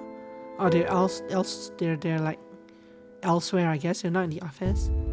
But they showed us they were here earlier in the scene, and we actually got to see them. So they were kind of like a humanoid with insectoid legs and butterfly wings, kind of similar to the one that died, but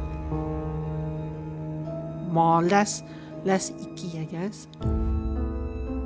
This is Dr. Rayford's lab report on the blood samples. The content is quite similar to the forensic report. All elements similarly found in human blood, such as phosphorus, carbohydrates, and some proteins, are found in the third victim's blood. It doesn't contain iron. Moreover, the amount of phosphorus found is in a higher percentage than that in human blood, making it possible for this to be the blood of a fairy. The fourth victim's blood appears to be normal human blood with iron present. Traces of arsenic are also found. Although there is some new information, I had expected the report to be more detailed. Then again, I did ask her to finish it as soon as possible, and she delivered.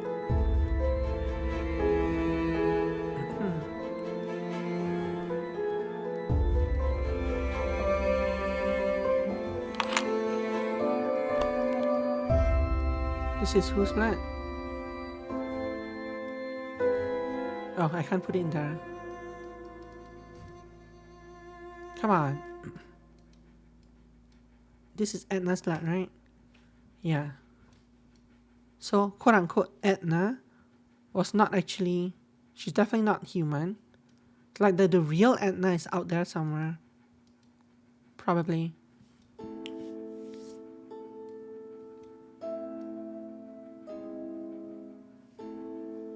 And this young, so I wonder why she had an emotionally charged conversation between the changeling and our number 4 victim.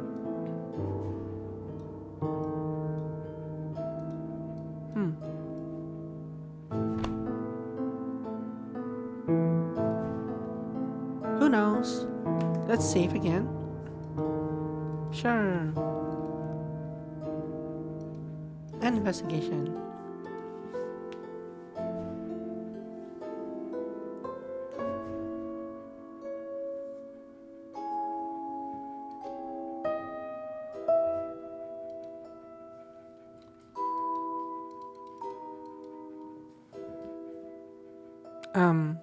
There's nothing for me to click on.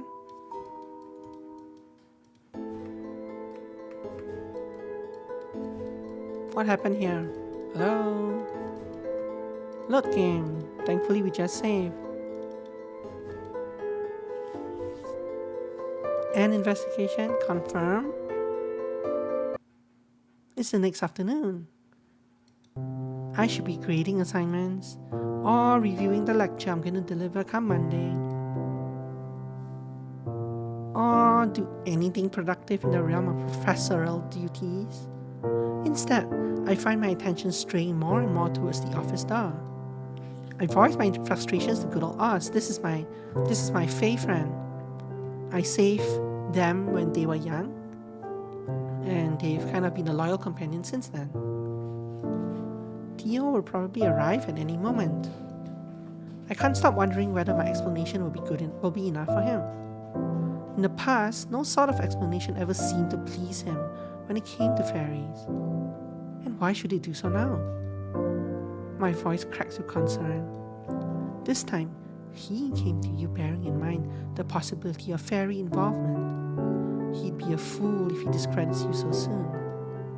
My fairy companion's chirping becomes increasingly stern this time. But you need to get yourself together. You must remain steadfast and strong when facing the detective. Don't permit your voice to falter when presenting your findings. I know I can't let myself unravel at this point.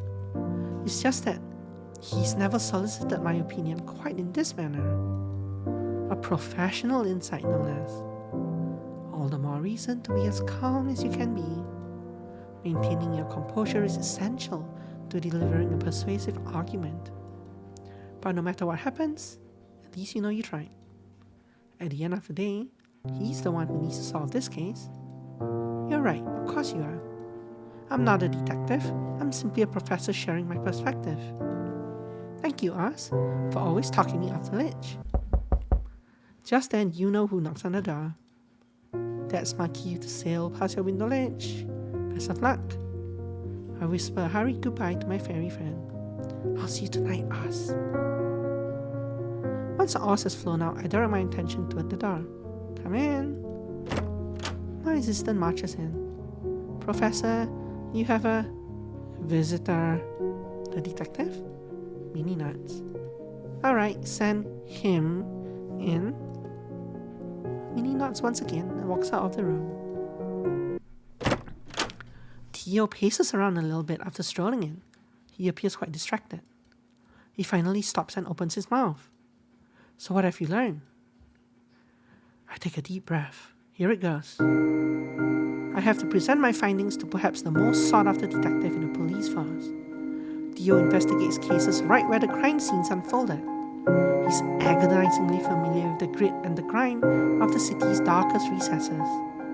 Meanwhile, as a professor, my expertise primarily revolves around the nebulous, the theoretical. I must do my best to stay calm and collected, just as Oz suggested. I've read the case files. Victims' odd behavior shortly before death could be due to hypnotic spells from fairies. The fourth victim went to the police station, but before she said anything, it seemed she saw something that scared her away. The police officer's face. What if she saw something not human? And the manner of death. He interrupts me before I can finish. I have no time for assumptions. The paper's telephone our department this morning said they found out about some of these deaths. So that's why he looks agitated. The chief is preparing a statement for tomorrow regarding this. So I'll just cut to the chase. Is there fairy involvement? I actually haven't. Why do I have an option to say no here?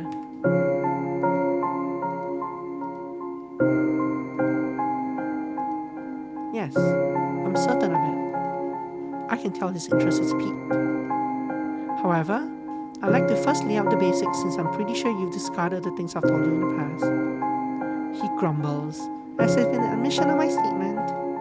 So far, we've identified 3 classes of fairies: warrior, scribe, and parasitic fae. Just to screw with him, yeah. If I have time at the end of the stream, I'll go pick that option, which is why I made a save time. Warriors have strong offensive magic, scribe's magic tends to be defensive, and parasitic magic is, well, parasitic. We Faeologists have developed a tool called Black Light to detect traces of Fae magic. Can even be detected through photographs if the magic is especially strong. Warrior magic glows red, scribe magic blue, and parasitic magic shines purple.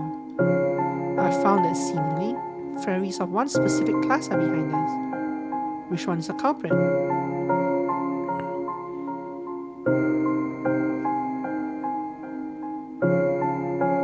Parasitic fae. They're of the parasitic class. What is the evidence? How does this prove parasitic involvement? Can I? Oh. Thanks for letting me know. Okay. So this already started at 5, but we're going to dump it down to 3. Actually, let's do that. Did that change at all? Because my sound is normalized, so I'm not sure.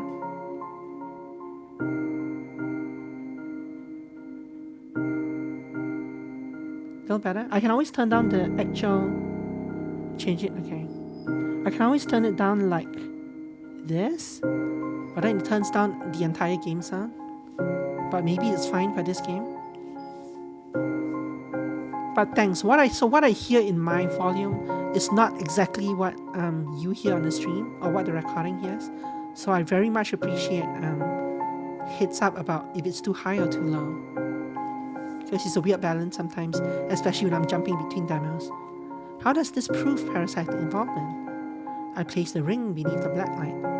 You see, Mrs. Moore's ring glows purple under the black light. But what about this red glow?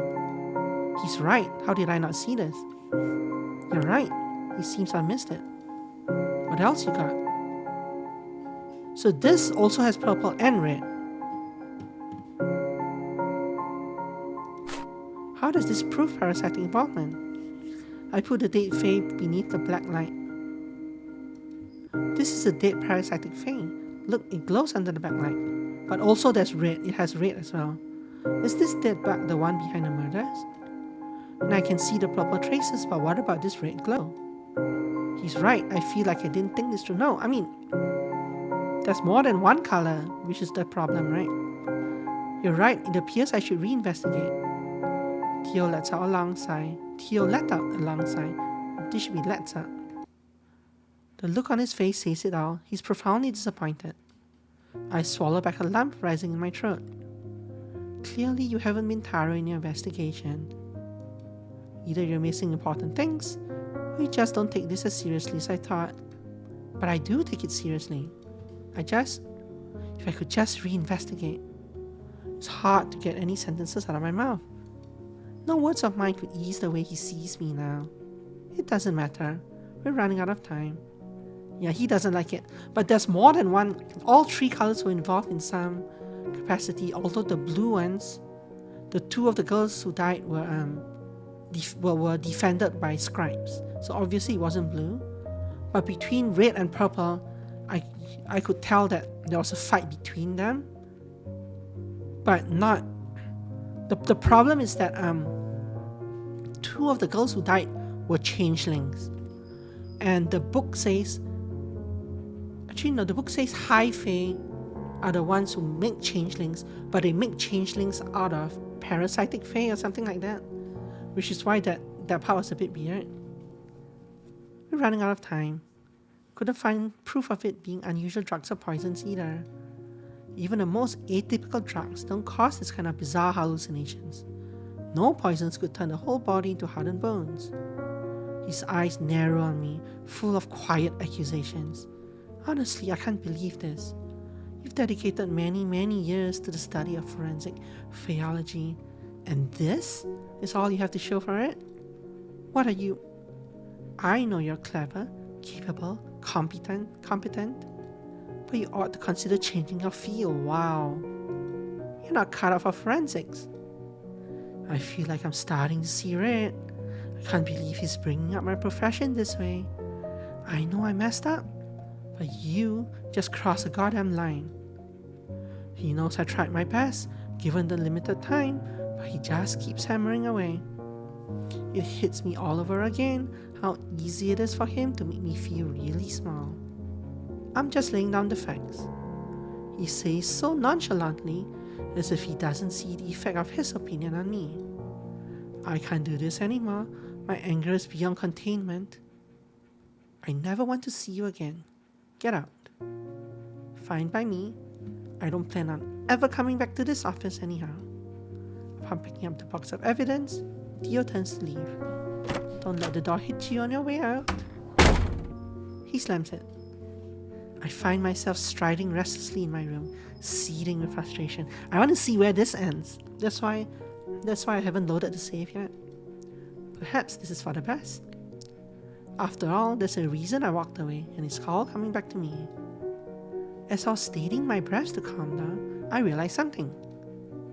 I haven't explained Dr. Rafer's findings on the blood samples, how it could be fairy blood, and the significance of the scribe sigils on prominent families. Even more, Mr. Henkel gave me top secret information on a clandestine occult group in the upper class. I didn't have the chance to tell him all that. Well, so be it. I'm not going to write him or telephone him. Perhaps I'll just write an anonymous letter to the homicide department. But first, I ought to finish grading the assignments that I neglected yesterday. It's been an hour and a half since I forced myself to get back to work, and I've given a lot of students an F, yet my anger hasn't subsided. Then it strikes me. I'm no more angry at Theo than I am at myself. How did I fail this? Why wasn't I thorough enough? It's because your manual sucks. Still, that doesn't give him the right to talk to me like that. I bury my face in my hands as I realize that I've merely been spinning in circles. Professor, is this a bad time? I look up at her in shock. When did she get in? I knocked, then waited for a minute. Yeah, your manual sucks. To be fair, I wrote the manual. I'm pretty sure in the world itself, I'm the one who wrote the manual. But yeah, my manual sucks. It then occurred to me that perhaps you didn't hear me. Oh, sorry. My mind is more than a little preoccupied. The detective had an intensely brooding expression when he left. I figured that the meeting didn't go well. I can stay longer today if you need to talk. Thanks, Minnie. I'm not sure about talking, but I could use some company. Of course, Professor. Would you like me to fetch us a bottle? Sure. Any preference? Whichever bottle is biggest, or whichever has the highest alcoholic content. Ending number 6, Bottle Blues. Wow, there are so many. How many endings are there? What? Death and Faeology, prologue. Interesting. Okay, let's go back and pick the other color this time, I guess. The proper color. Actually, let's load this one. So that one did not actually save at the conversation. It saved before the conversation. So I did see the red on this thing. It was very obvious. Like because so this purple bug was killed by a soldier bug, by a warrior bug. That much I know. I did not see the ring one though. So does this look red to you?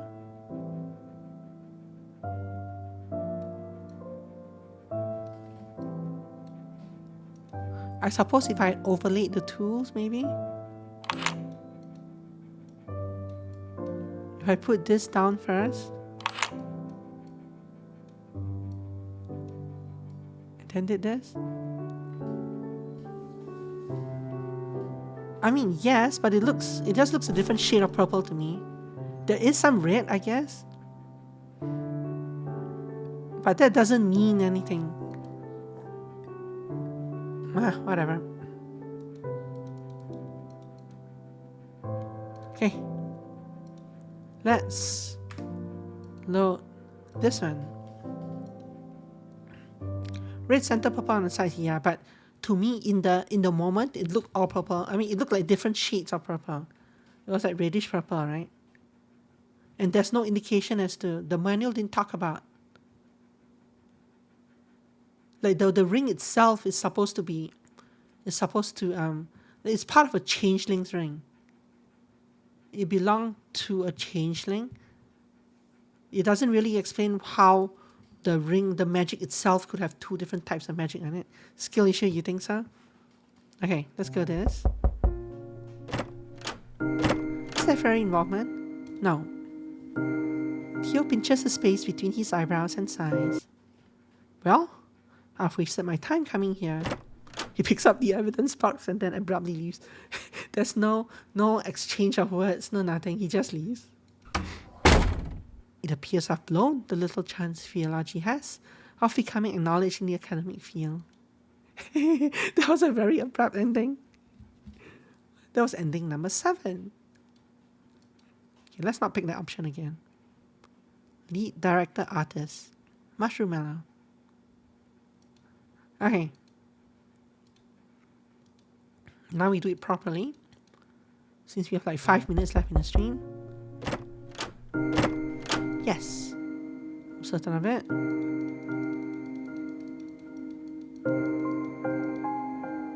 Warrior Fate. Is this another ending? Probably not. Maybe it might be another ending. It might be the same ending though. Warrior Fate. They're of the warrior class. What is the evidence?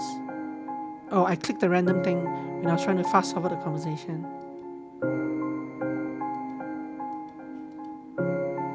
Oh, that didn't seem to matter. Dead Fae. How does this prove warrior involvement? I put the dead Fae beneath the black light. This is dead parasitic Fae. Look, it glows purple and red under the black light. I take it their bodies still glow even after they're dead? Correct. It takes a little while until the magic is fully dissipated from the corpse. Honestly, it just looks like a normal bug to me. Hold on one second. I turn to the shelves and pick up one of the boxes containing a deceased insect from my ongoing research. I open the lid and show it to Theo. I found this one dying just yesterday. It died shortly after. Swiftly, I put it beneath the black light. A normal one doesn't glow, you see? Theo's expression is a blend of amusement and bewilderment. Quite interesting. How does it end up here?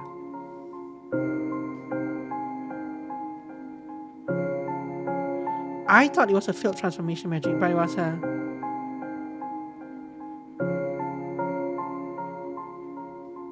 Actually, I think it was field transformation magic, right?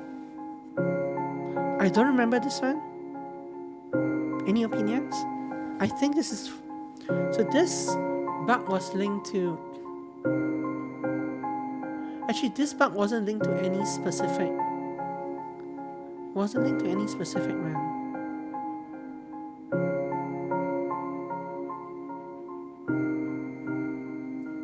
But it's not field transformation because of the red broken wing obviously showed that it was murdered, right? Since this was found near the victim, it must have been the parasitic Fae that was feeding off a life source. I can't seem to remember there being an insect in the evidence box. Oh, this was actually the coin, right, the coin in the evidence box. It turned into a dead Fae when I put it under the black light long enough. Do parasitic fairies leech off human life sources by turning into things? Theo's sharp question makes me realize something.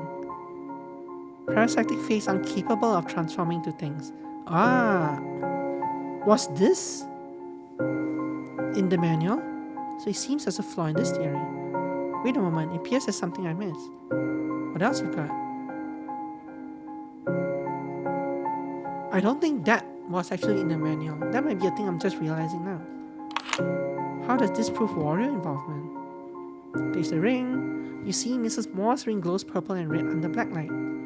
But why does it glow purple as well? It's a part of transformation magic, I think.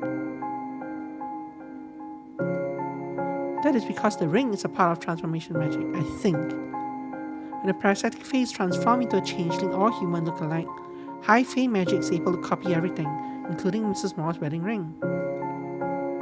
There's sudden silence in the air as Theo's eyes widen in consternation. What the hell are we dealing with here? He mutters in a voice that is filled with dismay. There appears to be strong evidence pointing towards warrior involvement. Based on what you've shown me, parasitic fairies are in one way or another connected to the manner of killing, but you also haven't told me how the warrior fairies kill the victims. Give it to me straight. How do you figure the murders were carried out?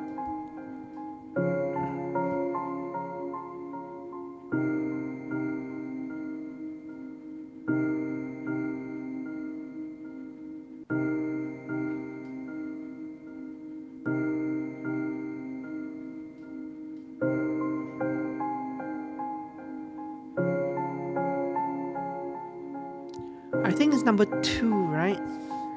But I'm not 100% sure here.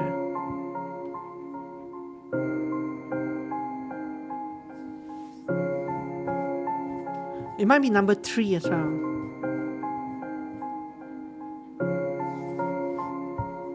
Warriors replace. It's either number 2 or number 3. Like, why would they want to kill the changelings? But they did kill the changelings.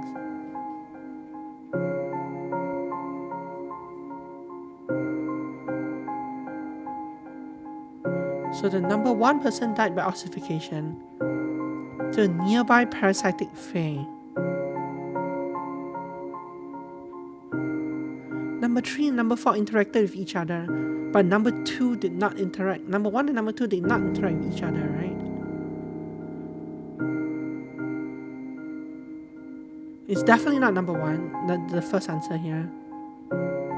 Warriors replace victims with changeling can happen because they are high fae. But why would they kill the changelings?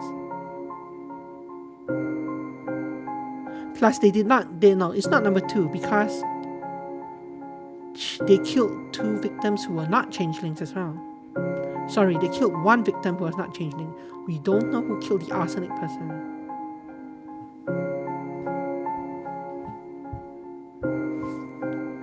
This makes more sense to me, but we'll see. Warrior High Fae use ossification and hallucinatory spells to kill the victims. Due to their formidable offensive magic, they eliminated the lowly parasitic phase in the vicinity as well. Something's amiss, How do you explain the mystery of the blood? Wouldn't the parasitic phase meet their end in a similar fashion? How do I explain the mystery of the blood indeed? I can't help but think that I'm missing something. We can also look at this case from another angle, the motives. Based on our investigation, what could be the rationale behind the warrior fairies' actions? It's difficult to pinpoint the reasons why fairies do what they do, since they don't follow human rules of morality. However, I found that warriors are targeting people blessed by the scribes, yes. The 3 middle-aged are blessed by scribe face, shown by the sigils on one of their hands. Was it 3 or was it just 2? I thought I only saw 2 of them. I say as I hover the black light on top of the family photographs one by one. I mentioned before that especially strong magic can be seen even through photographs. Yes, I remember. He answers while taking the black light out of my hand and checking the sigils themselves. 2 sigils light on Mrs. Woodridge's family photograph and 1 on Mrs. Moore's. This sigil is a sign of being blessed by one of the scribe fae, usually given when someone has done a very special boon for a scribe. It gives good fortune and is passed down through generations. As you know, the middle-aged victims and their families are all rich families that have stayed on top for many decades. That's how strong the magic is. Mrs. Moore was adopted, that's why it's only her who has it. Her late biological parents hailed from a distinguished and affluent lineage. Theo points at the faces in Mrs. Woodridge's photographs, and he's the biological father, while the other 2 are step-family. I nod at him. I'm positively sure that, should we check into Mrs. Niblet's family photograph, she and her children will display the same sigils. I'll see what I can do. Oh, it is also meant as a warning for others not to harm the marked human. I guess that warning didn't work in this case, did it? No, it didn't. Well, I suppose this does make sense and it's a pattern. Yes, these might be targeted murders. He then casts a glance my way with an air of satisfaction around him and breaks into a smile. Good job! My, considering how rarely he gives commendations, this sounds like a compliment of a lifetime. I can feel my confidence is growing through the roof. Thank you. Lastly, what have you found on the poor girl, Mary Hatcher? Any connection to fairies? The chemist's report is similar to the case files. The blood is normal human blood, traces of arsenic. I didn't find any signs of fairy magic from the evidence. Even so, based on her relation to Mrs. Niblett, we can't discard the possibility that fairies might be involved with her death too. Theo nods in agreement. I have one more piece of information to tell you. Really? What is it? Mr. Henkel told me that there exists a clandestine occult group called the Golden Dawn. I asked him about this since the police report suggested some occultism might be involved. Hardly anyone, even from the upper class, has ever heard of it. He said several elites are members of it. He picks out a small notebook and pen. This should have his name on it. Picks up a small notebook and a pen from his trench coat and starts writing. I'm not sure if this is useful. Every scrap of information counts. I ought to note down the things we've talked about today as well. Your findings really threw me for a loop. I've got to take notes. Of course, take your time. While Theo is writing, I tidy up my desk and put the evidence back in the box. Anything else you got? That's all I have for now. He puts his notebook and pen back in his coat. When I gaze upon him, his expression seems to straddle the line between being pleased and puzzled. Then a deeper crease forms between his eyebrows. A tell when he's trying to connect the dots on the information he just got. I suppose there's some evidence for fairy involvement, but they are in bits and pieces. I certainly can't predict how the papers will handle the information we've got so far. Though this might just be enough to keep the investigation going. There's a hint of disappointment in his voice that he's unable to hide. He doesn't want to be working on this case. I think I just need more time. I really tried my best. I'm not sure you did. Wow. His words cut deeper than I care to admit. What? I can't help but feel like a failure, even though I've managed to find important things. I suppose only things aren't enough if they're not connected or if they're not making sense. Well, I'll work on keeping the case open and making sure the press doesn't spin it into a circus. In the meantime, you should reinvestigate the case. I'll leave the box here for another day. Perhaps you'll find something new or see them in a new light. Ho ho ho. Very funny. Alright, I'll do that. I do my utmost to stay composed, yet my cracked voice gives away my true feelings. He glances at his wristwatch. I've got to get going. I'll see you tomorrow. Of course, he's not the type to linger and comfort the downcast, especially when it's one's own fault. I can't let this get to me either. There's more work to be done. I lay out all the evidence on the table once again, frantically searching for the things I missed. Professor, is this a bad time? Yeah, so this is the same, right? Oh no, except now he wants a cup of coffee. Actually, would you mind making me a cup of coffee? I'm thinking of staying overnight here. Of course, coming right away. Minnie saunters into the kitchen in a hurry. I feel blessed to have a hard-working assistant but I don't, you're making her make coffee for you. That's not administrative assistance. And yes, saunters in a hurry. While waiting for Minnie to return, I pull out the fairy encyclopedia and immerse myself in its pages. Seems the night has only just begun. Ending number 4, not up to snuff. Before we end, I'm going to fast forward through and try the other answer. Coming right up instead of coming right away. I can see an argument of how it might be both, especially in 1920s New York. Warrior Fae. So I accidentally clicked this early on, and that might have also thrown it off. Dead Fae. So which one did I pick here? I picked this, right? But he seemed to think that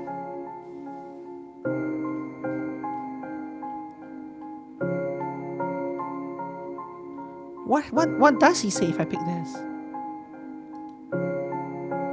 Parasitic Fae that got warped by a coin due to transformation magic going awry. The coin in the evidence turned into this when I put it under the black light long enough, essentially revealing what it really was. So the third victim, Mrs. Niblet, what about her? Mr. Henkel says she has numerous coin collections displayed in all the rooms in her house. That particular coin must have been nearby when she met her fate. I can see a feeling of unease reflected in Theo's expression as he stares at me. I need a moment to digest all this. What else you got? Ring. How does this prove foreign? So it's the same thing, right? It's a parasitic Fae that got warped by a ring. Small metallic objects are known to repel or warp fairies when the transformation magic goes awry. How do you know for sure that this one is parasitic Fae? Yeah, that's a good question.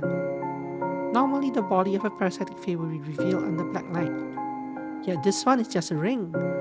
Oh, okay, so this is not the right answer. Let me try that again. So this one is actually the other one. But see, these rules were not mentioned in the journal. So you have to kind of play through it and get the wrong answers.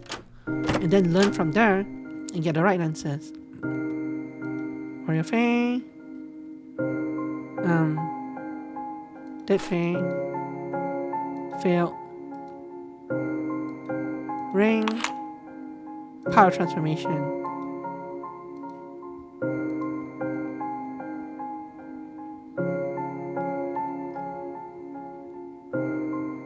What else did I have? Third victim's blood sample was... That does not show... The photographs also do not show though. Isn't it just this?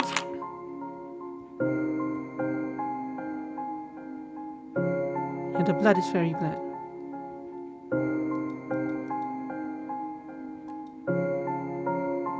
Yeah. Actually, that part was all new, but whatever. Close enough. To be honest, I'm out of words at the moment. There appears to be strong evidence pointing towards warrior involvement.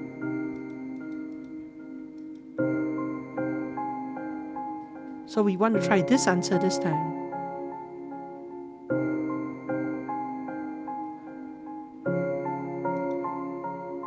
The warrior high fae used a transformation magic to turn parasitic fae into human lookalikes of the victims, which are often called changelings.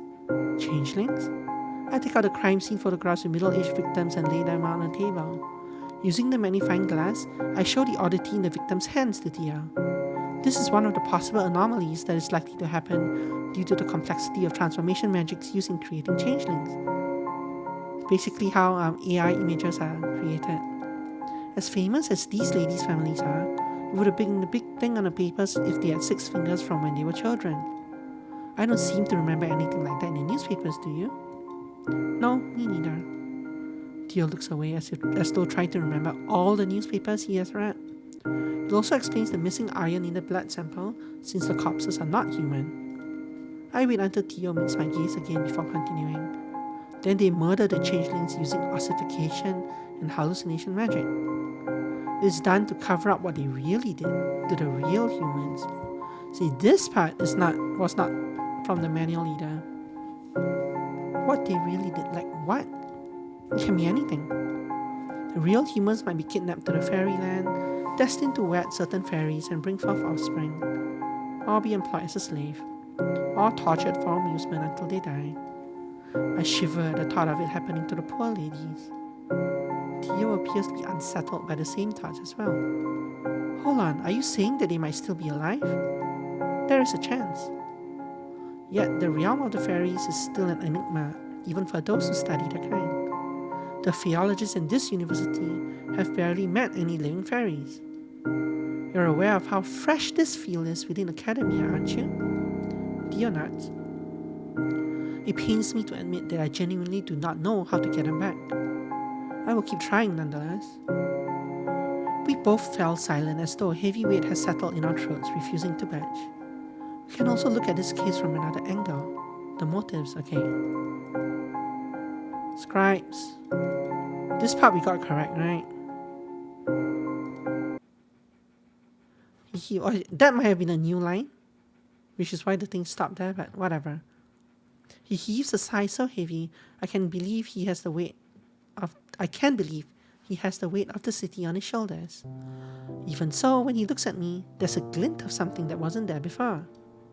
This fleck of illumination is all the more stark since we've started this discussion.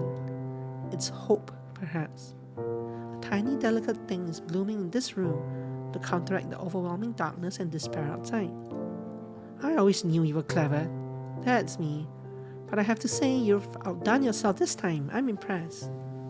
From start to finish, you were able to line the evidence perfectly with your theories. Everything makes perfect sense. I can't believe he's saying all this. I'm feeling like $1,000,000. Thank you, Theo. It means so much coming from you. Haven't I always told you make a good detective? Yes, he has. He feels nostalgic all of a sudden. Feels like such a long time ago. I got a smirk out of him. Well, we've still got our work cut out for us. But at least for now, innocent people won't get thrown in jail thanks to you. I just need to convince the chief and the papers. Though with your findings, it sure will make it a lot easier. If anyone can pull it off, it's you. Even with that ragamuffin look, there's something about you that makes people listen to you and trust you. Well, now, you did fall for this ragamuffin. And how do you know it wasn't your constant brush with danger that drew me in? Oh, I know. I'm short of a comeback for once. He knows just how to catch me off guard. All of a sudden, the playful glint in his eyes disappears, replaced by a serious stare. Listen, I might have to bring up your name in my report. I can't predict how the papers will handle this, but it's possible they'll mention you and Faeology. This is good for your field, of course, but it could draw unwanted, dangerous attention your way.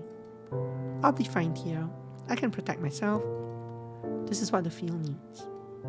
Indeed, you're more than capable of taking care of yourself. I know that very well. I do appreciate your worrying over me. Theo's concern seems to fade, and he lets out a sigh of relief. Well, this day's certainly been alright. He glances at his wristwatch. You're 15 minutes overdue. Now, I've still got time until I have to get back to the station. Fancy a drink with me? You can tell me more about fairies. I'll listen with way less judgment this time. Just like I promised. I don't know if that's a good idea. Oh, I get it. Besides, I ought to finish some work. Alright, I better get going then. Be sure to take care of yourself. Same goes for you. Press your wings. The detective leaves. I get back to work. I finished grading the remaining assignments. I gave everyone A's. When that's over, I summoned my assistant to my office. Do you need anything, Professor? I'm in a celebratory mood. Do you want to have a drink with me? Why not? It is a Friday. What are we celebrating? A good day's work for you and for me and the entire human race. Ending number 3. What are the other endings? It's another afternoon in the office. Oh, but this gave me an ending and then continue on. But yeah, thank you very much for the stream. I'm not actually going to read all this. Wait, how long does this continue on? I'm not actually going to read it. I'm just gonna, to see what continues. Okay, so that was actually the end. So that was actually an epilogue. It was kind of an epilogue scene that we should have read. But yeah, We'll leave that as homework. We'll leave that homework for the as tantalizing homework for the people who buy the game. You'll be able to see what happens there. Epilogue to the prologue. Yeah, rest your reading. Thank you very much for coming. I appreciate y'all as always. Tomorrow is Monday, right? Tomorrow we'll be back to Outer Wilds. Have a wonderful evening and rest your wings. Rest your fairy wings, yes. Rest your commas. Stay warm or cool. Stay safe and see you around. Goodbye.